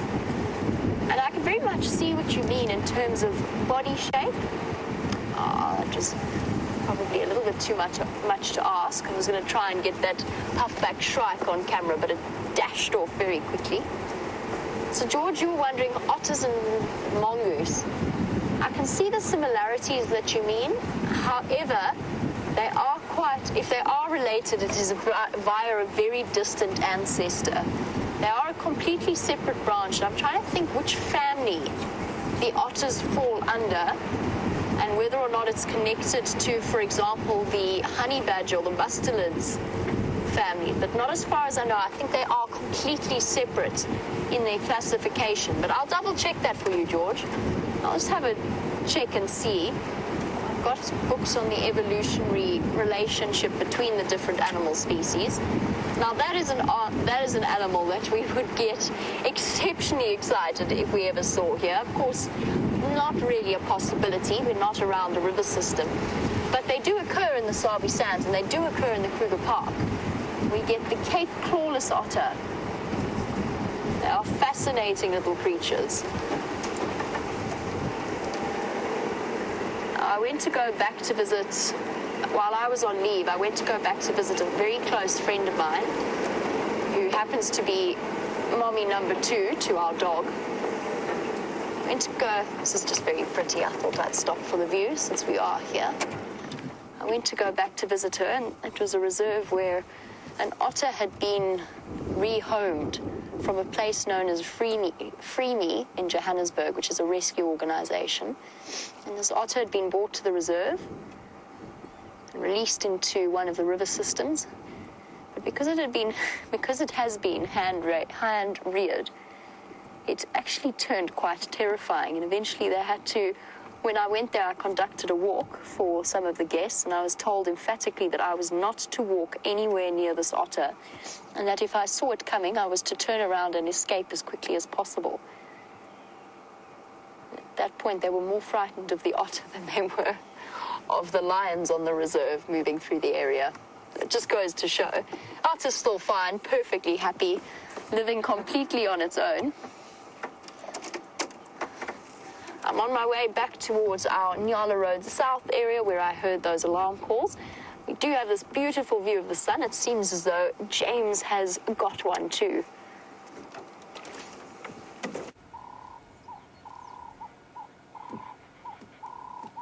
Hello everybody, we're just looking at the sunset as you were with Jamie Patterson. And this of course is a wonderful way to close the day. Well, not that we're going to close just yet, simply because this is how Brian and I began the day, with the sun coming up exactly 180 degrees from where it sits now. Now, while you watch that decidedly delightful red orb sink down beneath the back of the dragon, aka the Drakensberg Mountains, news on the wireless is that there are 3 leopards, not here unfortunately, south of us, Tingana, Tundi, and an unidentified female, possibly Karula, just watching what they're doing. Because she is sometimes in attendance when leopards are mating in her territory. But he is mating with one of them at least, and they are south of us. So we're now in the southern areas, quite close to Treehouse Dam. We're going to stick around here, I think, for the remainder of the drive, and with any luck, they'll come north and we'll be able to see them. Unfortunately, just not possible at the moment. We'll just wait for the sun to touch the edge of the mountains there. Isn't that wonderful? It's almost post-apocalyptic, isn't it, Brian? Yeah. Like a scene from Mad Max, without the noisy vehicles and Charlize Theron. The latter, of course, we are not sad about. At least the former we're not sad about. It would not be entirely sad if Charlize Theron was joining us on safari. Of course, a resident of Benoni, otherwise known as Nowhere. Oh, Yes. I didn't know that. Yes, it's not a salubrious part of town. There we go. Sinking down below the Drakensberg. And always, as the sun touches the horizon, the wind starts to come up. It does amaze me that. I'm not really sure why it happens. So if you would like us to stay here and watch the rest of the sun go down, I'm more than happy to do that. Brian, what do you think? I would love to. Would you? All right. Well, in the absence of any other kind of feedback from anyone, I think we'll do just that. Let's wait for the sun to go down. It should take roughly, I think it's 3 minutes, isn't it? Or 4 minutes? Yeah. Maybe even less. This one is going to take less than that. It's almost halfway down already. And the clouds above it, or all around, you could leave it like that if you want, Brian. We'll show the clouds as it sinks. But there's some beautiful wispy clouds, what's commonly known as the mare's mane, I think. Cirrus clouds, that's right, that's the kind of English word term for them. And thank you all for your screenshots of this magnificent sunset. I know some people, very few that I know, but some get a little sick and tired of sunsets all the time. I just love them. I can't help but stop and enjoy them every time I see them. Same with the sunrise. It's almost gone already.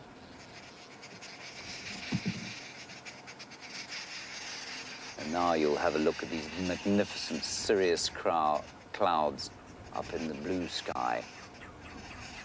Look at that. It's like a roof of gentle silk.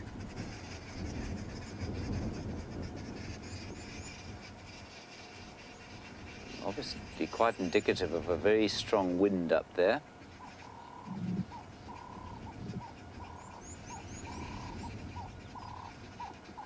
Almost gone. Oh, the last molten ember of the day.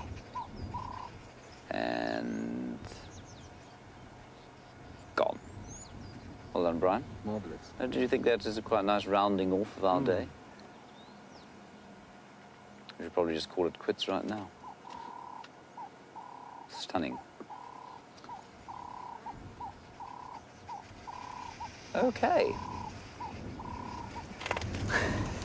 Let's go to Treehouse Dam and see what's going on there. We will keep watching the radio just to see if those leopards don't head north of the boundary. Oh, the other interesting thing, of course, is that Shadow's got her den over there, sort of on the Triple M road, which is a stupid place to have it, in much the same way that Karula had her den on a main road.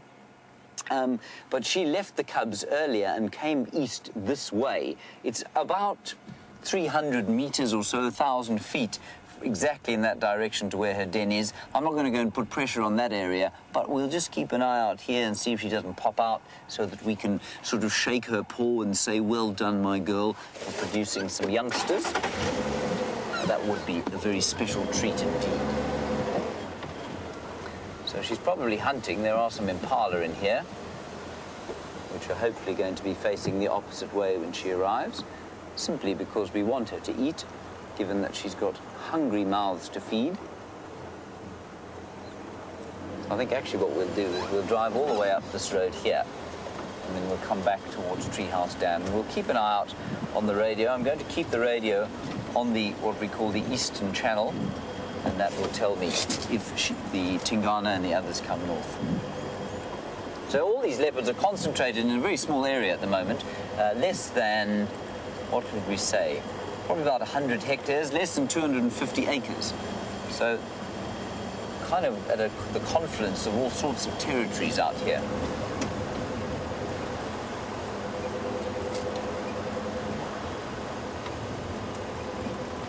Stations, please keep us posted if any of those animals come north. I'm going to stay on this channel.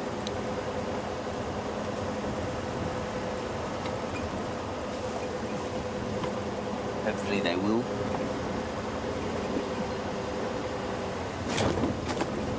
Nothing has come down this road since I came down it at about 11 o'clock today.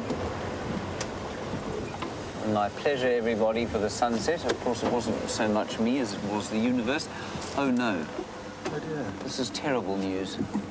This is a terrible, terrible tragedy, everybody. Hang on a second.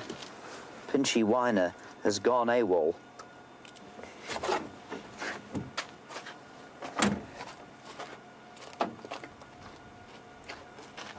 I can't believe this. The buffalo has sat in the mud here and destroyed the crab's home. Now, this is where the only crab we've ever seen on Djuma lived. And Mark Weiner found it a long time ago, and I think for many years it survived here. And just before Scott left, we said, well, you've got to name the crab. And he named it Pinchy for its pincers, and then it gave it the surname Weiner after Mark, which I thought was very appropriate. So Pinchy Weiner used to live in a little hole here. I'm just going to see if I can uncover where it was. But this is really sad. He made it through such tough times. He made it through the drought, and he lived in a little hole right where my hands are now. And it's gone. Oh, this is dreadful.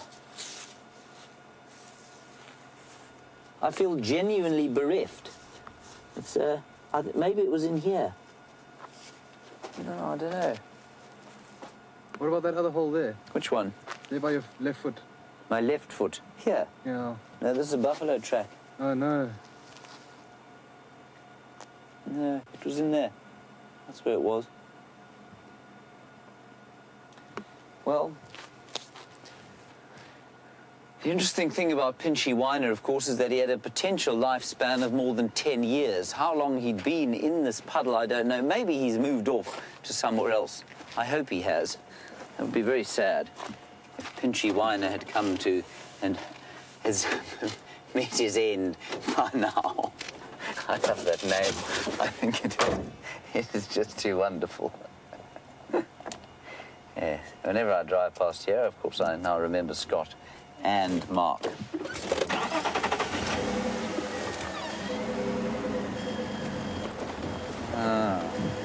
And you saw him, James Richard, you say you saw him swimming around with Brent recently. Well, probably not with Brent, but, you know, Brent was probably filming him. I doubt he was swimming with Brent, although with Leo Smith, nothing is impossible. But no more Pinchy Weiner in that hole. Very sad day. we'll pretend that he's moved on to fairer climes rather than being buried in his own burrow by a buffalo who just happened to lie down there, squashing its fat bulk against the muddy side of that hole. I shall have to get hold of Scott immediately and tell him that Pinchy Hyenas is pretty soft.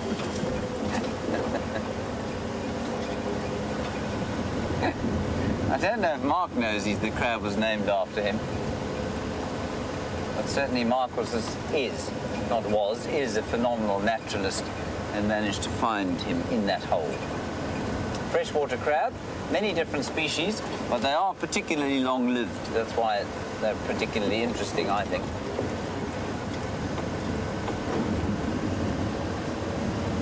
Anyway, we'll have a moment's silence, I think, for Pinchy Hyenas.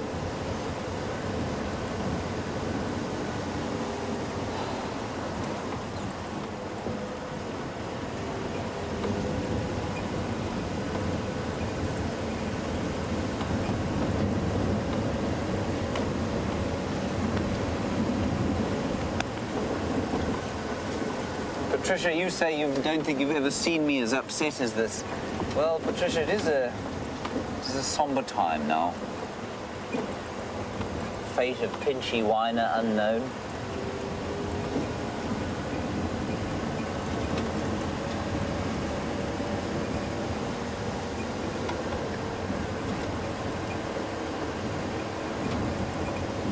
Well, Diane, a very good question. I hope that he will, or maybe he has. You say, won't he just dig his way out if the hole is just buried? Yes, he might. And of course, a crustacean doesn't have the same energy requirements as we do.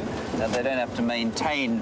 They don't have to maintain the same kind of body temperature, and so they can go dormant for a long time. And I suspect that he's been dormant for much of his time because, of course, his pathetic little puddle, which is a ridiculous place for a crab to live, is dry most of the time. So, yeah, no, he may well be able to dig his way out. It'd be so wonderful to come along there tomorrow and find that his hole, his little cave, had been reopened.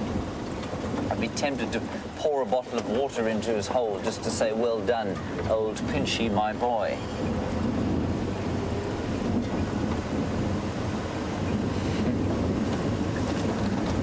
Good old Pinchy. I'm still listening to the radio, but I don't hear anything happening. I'll get an update for now, and while I do that, let's head across to Jamie and get an update from her. I've got really, really good news for you all, which is one of the reasons why I don't think I've ever done a Ferrari safari for this, but I'm doing one now, and that is to get to the active hyena den that has been found, drum roll, exactly where we left them. Exactly in the same place, exactly in the same den. They are right back there. They have not moved. I'm not sure if that's just because they've moved from a den to a den around Aubrey's Road and they've just decided that tonight that's where they want to be. But I don't want to take the risk of them being gone tomorrow, and the light is very rapidly fading on us. And of course we can't put lights on at the den. So I'm doing something of a Ferrari safari to get you to the hyena den. Not a huge Ferrari safari, a mild Ferrari safari.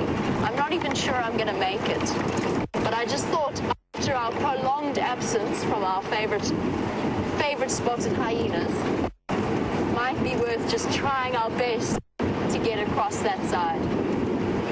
And that combined with the update about Tingana and Tundi, with a third unidentified leopard that is most likely Karula, has also made me abandon my search for whatever it was that the Nyala were shouting at in the drainage line. I guess they just maybe they were super embarrassed as well.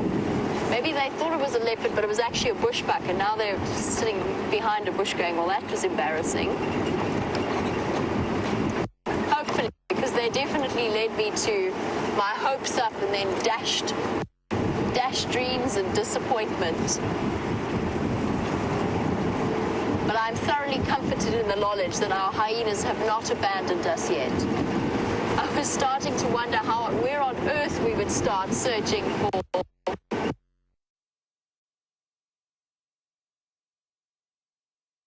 get their whole thumbs while I do. James is having something of an elephant-themed day. So some nice elephants we have here, actually. There is one. There was a little one just in the bush there showing his face to us. He was wonderful. He's run off. I think this is the little herd of the 2/3 trunk female. Yeah, this is the two slightly older ones. There she is with her missing trunk. Oh, no, it's not. It's a different herd entirely. That's very nice. Just look at the color there of that gray with the green. And look at the blowing wind just as the sun's gone down, and those clouds in the sky there are indicative of a front coming in, so maybe there is a front coming in. Ooh, there's an elephant breaking something up ahead. Let's go a bit forward.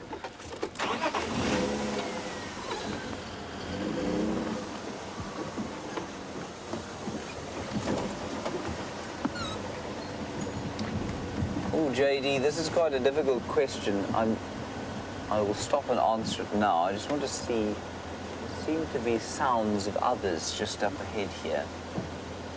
Maybe still to cross the road. Here we go.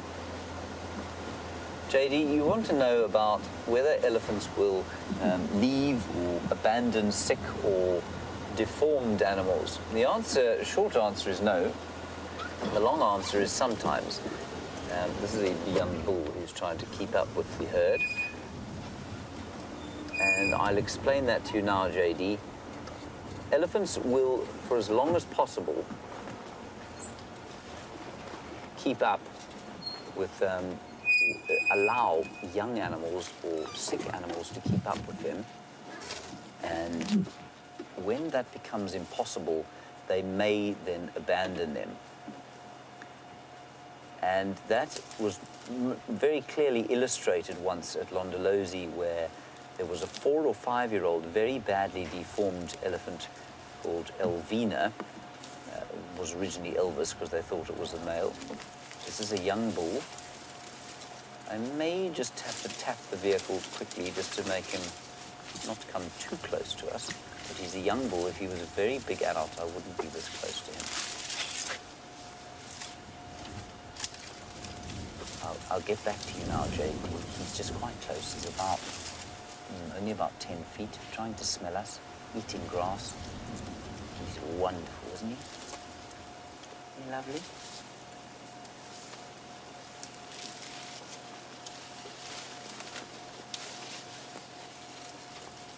He's coming very close now. I may start the engine just now, everybody. He's not very old, so that's why I'm prepared to sit this close to him. He's only about 3 feet from us now. There we go. He's probably about 18 or 19, maybe 20. He's not angry with us at all. You can see there how close he is. So we're just going to sit here quietly. If you can't hear me, I'm sorry. I am speaking quietly simply because he is so close.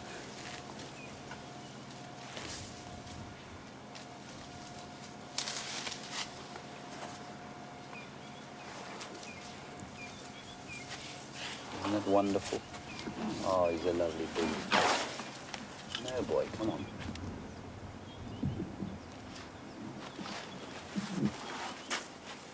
There we go.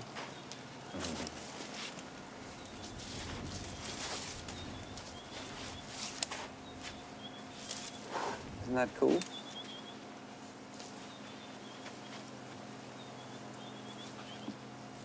That's such fun. So, I mean, wonderful, just sort of dovetail or finish to that story we were talking about. We were talking about the SafariLIVE story that we told about the hole-in-the-air elephant that Brent very nicely concluded for us and put out a few days ago, and how that elephant got a lot closer Well, I mean, this one was standing, what, Brian, 2 feet from us at one stage?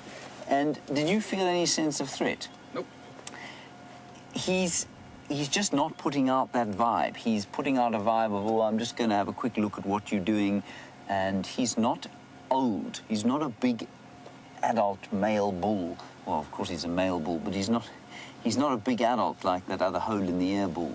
And so I didn't feel at any stage like he was A, going to touch us, or B, that there was any threat. I must confess, I felt no threat from him at all. And elephants are very good at, if they are feeling uncomfortable, they're very good at showing you that, and they're very good at transferring some kind of, I don't know, some people would call it an energy, other people would say that was nonsense. But you definitely get a vibe from them. And as Brian said, just no sense of threat from that elephant whatsoever. He was 2 feet from us. Just a wonderful, wonderful sighting. Okay, on we go. Brilliant. I'm going to put a few lights on now. It's starting to get a bit darker. A very good question from Alice in Ohio. How did the elephant's ears get so tattered? Well, rather like my hat, probably through wear and tear. So the ears will, if they're running through bush, they'll sometimes get them caught. But those ones were particularly tattered. And I wonder if he wasn't attacked maybe as a youngster, maybe a lion or a hyena took a chunk out of an ear, because that seemed to be one particular area where it had been ripped. And I think for a thorn to have done that, that would have been unusual. So I am guessing that it happened to him as a youngster. Just wonderful. Always leaves me feeling so happy after a sighting like that. Robin in Maryland, you say he seemed to be limping. No, I don't think so, Robin. I think he was walking fine. Elephants can sometimes look a bit limpy if the ground is uneven, because they're not, well, they don't appear to be that agile. And so I think that's all that was, Robin. Beautiful. And Jerry reckons his hip was dislocated. I can say categorically that that is definitely not the case. I think if his hip was dislocated, he'd be totally unable to move. Remember, if a joint is dislocated, it's a ball and socket joint, the hip joint, and if the hip comes out, it can't articulate anymore. It can't move properly. And so he really would be in a lot of discomfort. It might be injured. It could well be injured. I mean, we didn't see him walk a huge amount, but I don't think that it's dislocated. It'd be very interesting to see again, though, now that that's been pointed out. But I'm 99% sure he's not dislocated. It's like if your shoulder's well, no, your shoulder's not a ball and socket so much, but your hip is. And if your hip gets dislocated, the ability to actually walk at all disappears.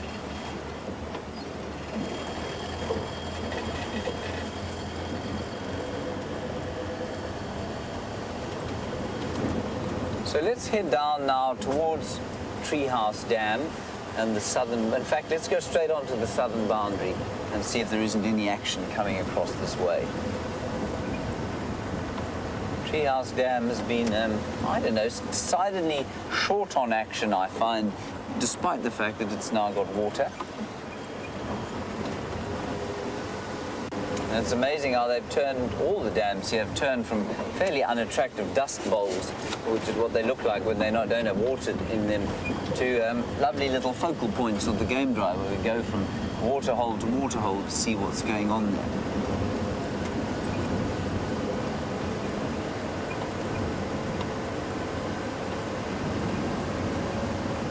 You can see the light has dropped now, and we're almost into spotlight territory, which is always a slightly nerve-wracking time for me.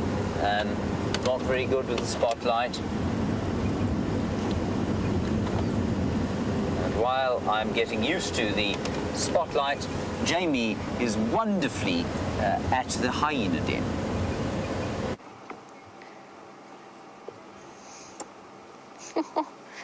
I'm quite bitterly disappointed after all of that. It was active earlier. There was a report from one of the other guides to say that the hyena cubs were out and about.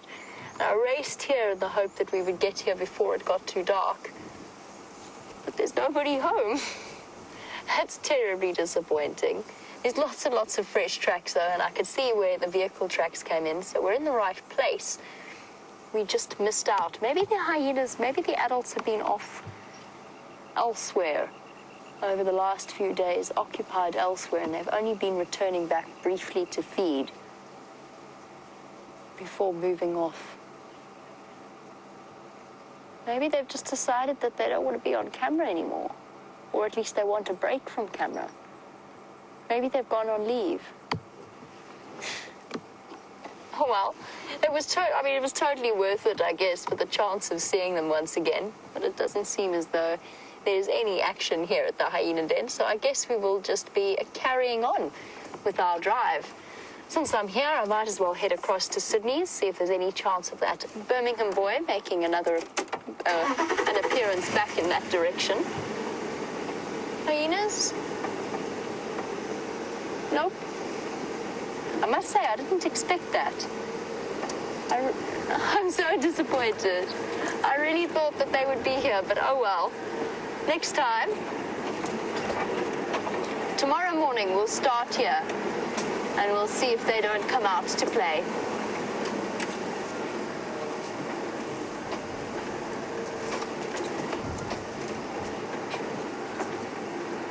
Just dodging the stump that I smacked in my haste to get here. No, there's not a sound. There's not a hyena anywhere.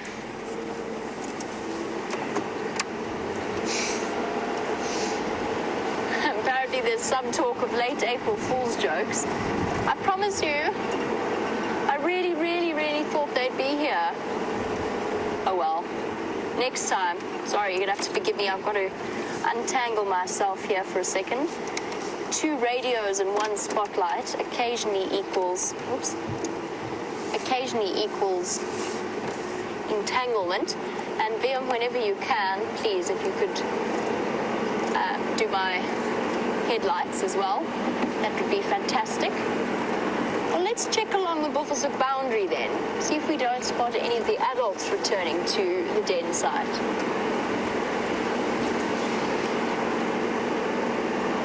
At least they're still here. At least they haven't moved across to Buffelshoek. So the property to the north of where we are now, and to the north of our traverse area. That at least is of small comfort to us. Actually enormous comfort to us. I was quite devastated by the idea that they might have moved on to Buffelshoek and that we wouldn't be seeing them for another few weeks before they decided to come back.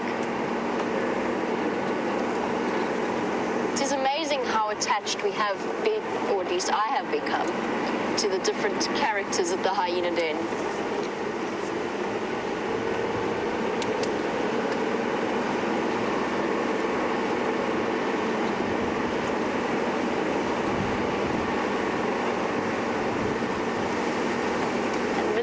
Said that you guys are not too disappointed because at least we know where they are and that they will show themselves eventually when the time is right. It's a good way of looking at things, Valeria. I definitely feel better than I did after my failed search yesterday for the hyenas. It's good to know that at least they are out and about and that they are still there. We just have to wait our chance to get to see them. And I'm not being there as soon as it's light enough tomorrow morning. Depending, of course, on what happens during the evening. I could drive out and there could be a leopard in the middle of quarantine. But barring anything unforeseen,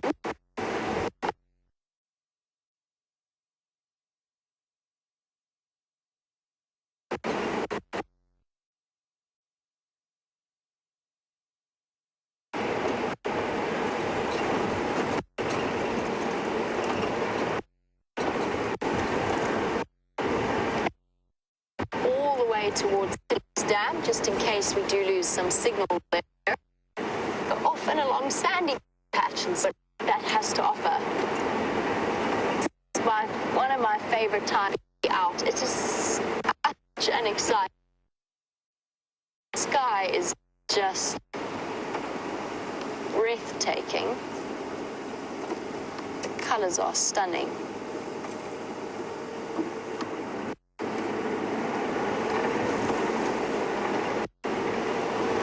And there's always the very, very exciting prospect of the various nocturnal animals coming out to play. What nocturnal animal shall we find tonight, Liam? So, You want a serval again? Liam wants a serval. Liam was with me when we found that serval the other night. I'm sort of feeling porcupine would be really nice. I've been feeling that for the last few nights, like I would really like to see a porcupine. or leopard. Or a leopard. Okay, Liam. Liam likes his cats.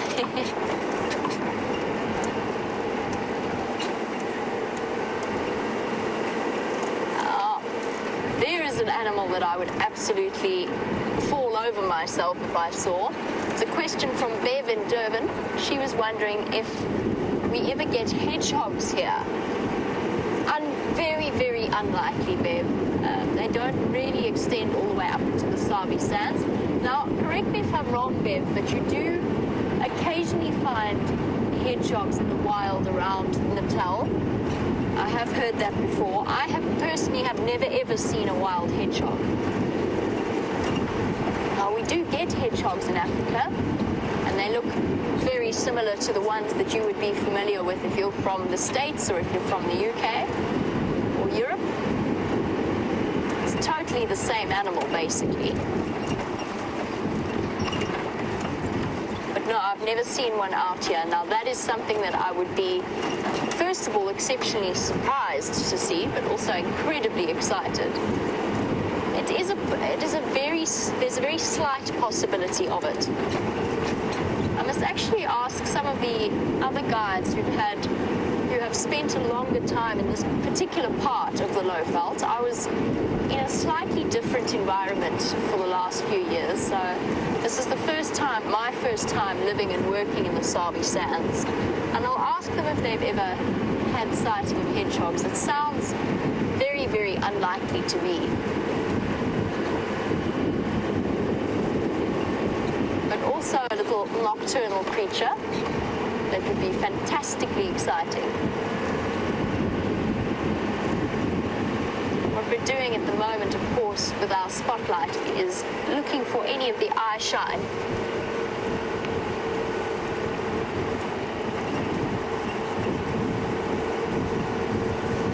Okay. Thank you to Raisa, who is answering the question that came from one of our viewers. I think it was George, about the relationship between otters and honey badgers. And I mentioned the honey badger family Mustelidae, and I said I thought that they might be related, but quite distantly. And I was completely wrong. Raisa's corrected me. Thank you. They are actually all of them, the otters and the honey badgers, are in the family Mustelidae. Now, what's interesting about that is I didn't realize, well, I don't know much. I have to confess, I don't know all that much about otters. And I don't know whether or not they have the anal glands that honey badgers do, or if they are capable of secreting from them. That's interesting. That's a really interesting point. So thank you, Raisa. I learned something new today. It was ringing in the back of my mind somewhere. Oh!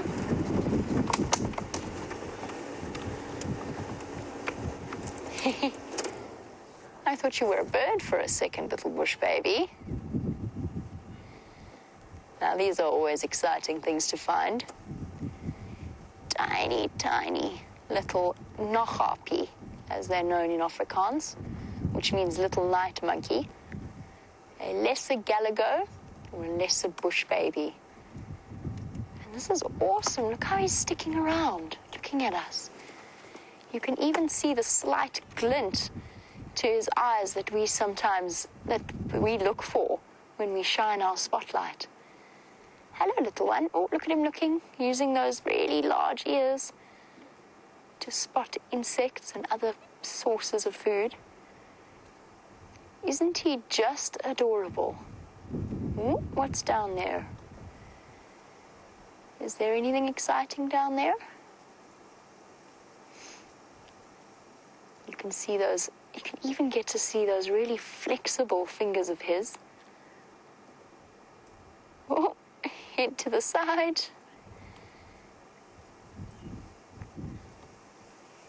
He almost looks slightly out of it, but he's not. He's moving his ears and his head to pinpoint the direction of sounds.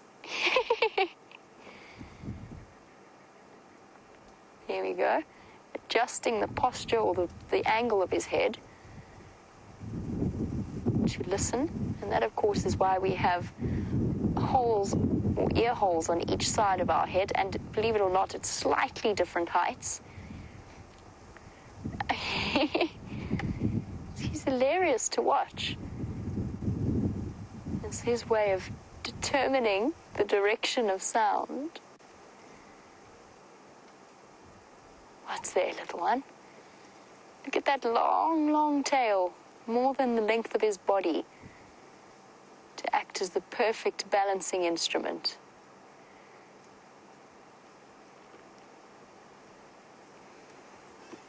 This is so incredible. Bush babies during the day, when they're asleep, go into a state of torpor, which is a very, very energy efficient or energy saving sleep. Their metabolism slows right down. And it's only at night when they come out and are as alert as this one is. He was actually on the ground when I first spotted him, which was why it took my brain a while to register. Oh, are we off?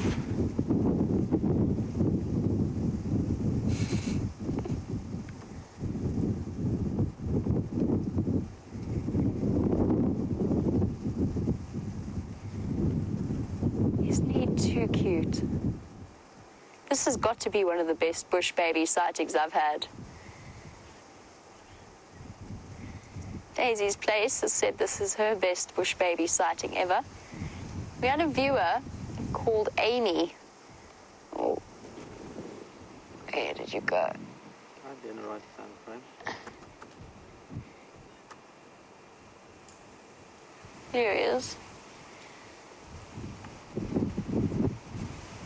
Where's he gone? I might have to move forward a little bit.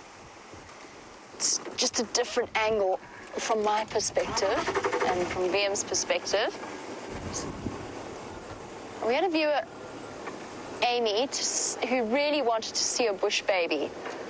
And I struggled for about 3 or 4 days to get her one. Can you see him from there, VM? Little bit. And Amy, I really hope you were watching tonight, because this has definitely been by far one of my best bush baby sightings. Although now tucked away in the bush. Come on, little one.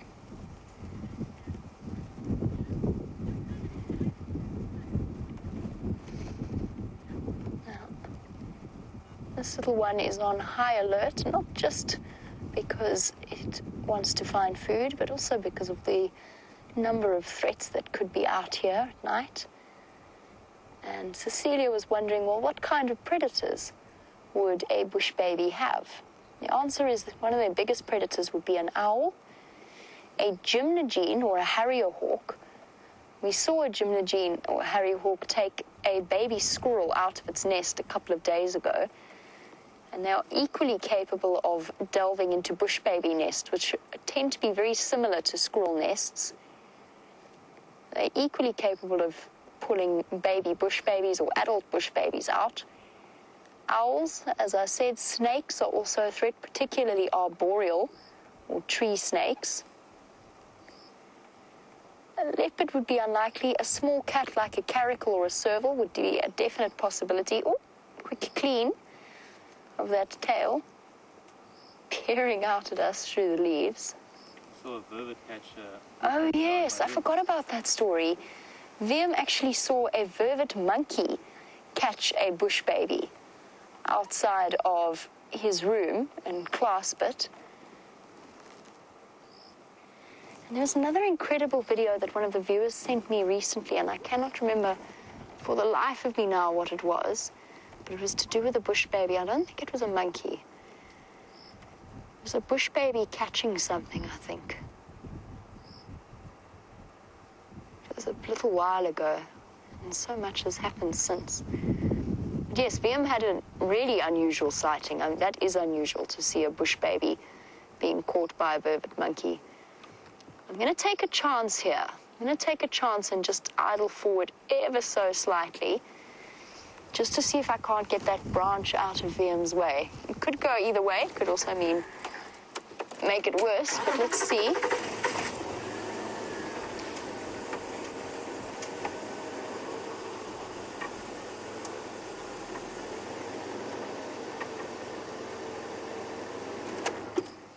Okay, well, now we've got a leaf. But I think that's probably as good as it's going to get. The bush baby's turned around now. It's facing away from us.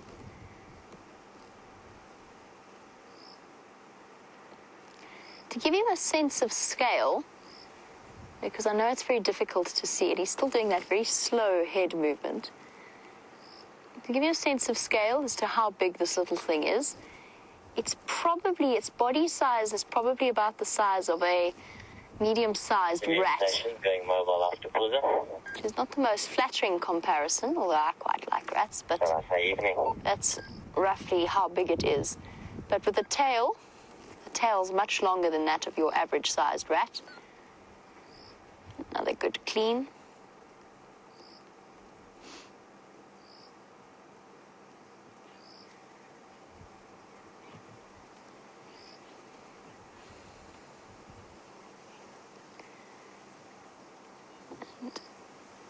Weedy, who's watching in Washington, you were wondering if they are like sugar gliders.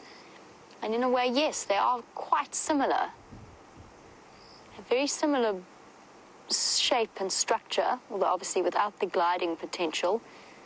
But they occupy a very similar ecological niche in different places. The bush baby here, obviously, and the sugar glider elsewhere.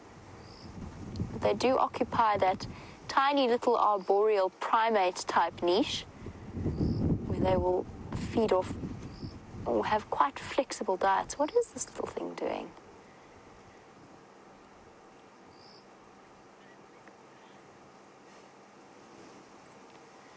Just trying to see if it's going to... I thought it was catching something, but it isn't actually. It's just having a really thorough grooming.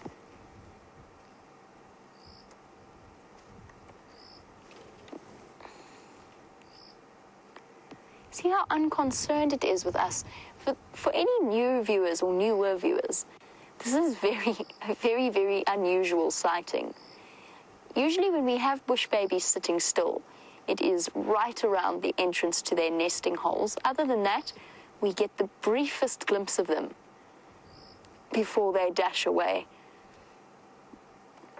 We really do not often get to see them washing their paws like this. This one's having a jolly good clean of its tail.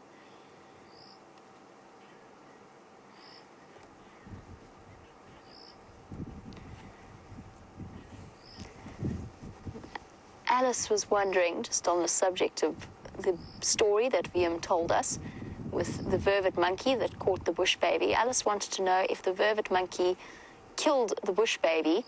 And VM, if I remember correctly, you said no, it didn't. Yeah, when they saw me, they dropped it and ran. Ah, there we go. VM saved the life of the hapless bush baby, even if it was slightly unintentional, but nevertheless, he is the hero of the bush baby world. And the monkeys, when they saw him, dropped the bush baby and moved off. And the bush baby was able to make an escape. Did it look sort of paralyzed with fright afterwards, or did it jump away immediately? No, it motored. It motored away. I suppose I would too. Ooh, very itchy nose.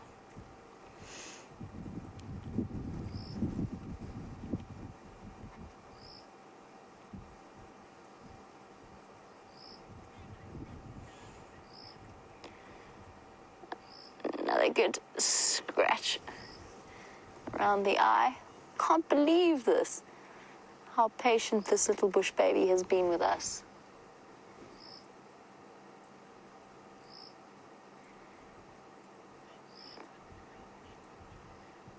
And I hear you all are taking amazing screenshots of our special little bush baby. It's been so kind to allow us to spend time with it. Been incredibly entertaining to watch. This has definitely got to be one of the longest bush baby sightings of my entire life, actually. And just fascinating to watch the curiosity with which it's viewing the world around it. Looking up into the trees, looking all around it, looking down. Oh, and is it going to bounce? It looks like it's preparing to. No, another investigation of what's happening down below.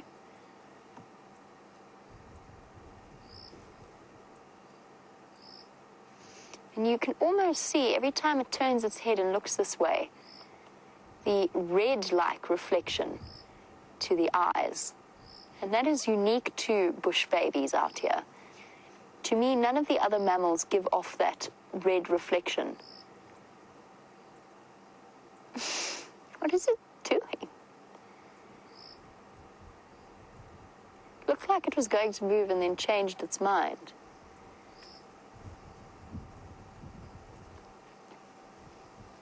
The only nocturnal primate out here, apart from the greater galago, or the much larger bush baby. Turning in circles now. Giving us a good, thorough investigation. And as Viam zooms out, you can get an idea of just how tiny this little bush baby really is.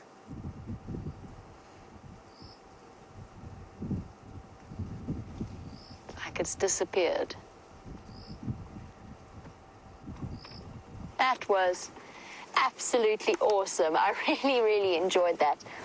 Well, as always, thank you for joining us on the Sunset Safari. Thank you, Viam, for your fantastic camera work, as always. We are so lucky to have the talented cameramen that we do. Thank you, Kirsty and Jerry in Final Control. Most importantly, thank you to all of you, the viewers, for your questions and your comments, and those little bits of those times where you actually send me through the solutions that I'm looking for as well. I really appreciate that. Hope you had a wonderful time, and we will catch up with you tomorrow morning, fingers crossed, with the hyenas on the Sunrise Safari. Cheers, everyone.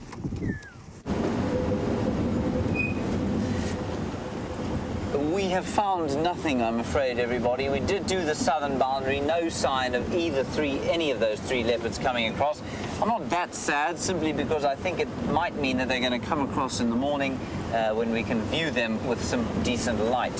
So that's it from us today. Thank you, Brian. Thank you, John. A most enjoyable day. Very nice news that the hyenas have been found again. Hopefully we'll actually see them at the den tomorrow. Big thanks to Kirsten on vocals in the Final Control. Jerry's back on keys today. Thank you, Cheesecake. And thanks to Jamie, of course, with the inimitable VM on the other vehicle. We will see you in the morning at 05:30. Stay happy wherever you are. Bye-bye.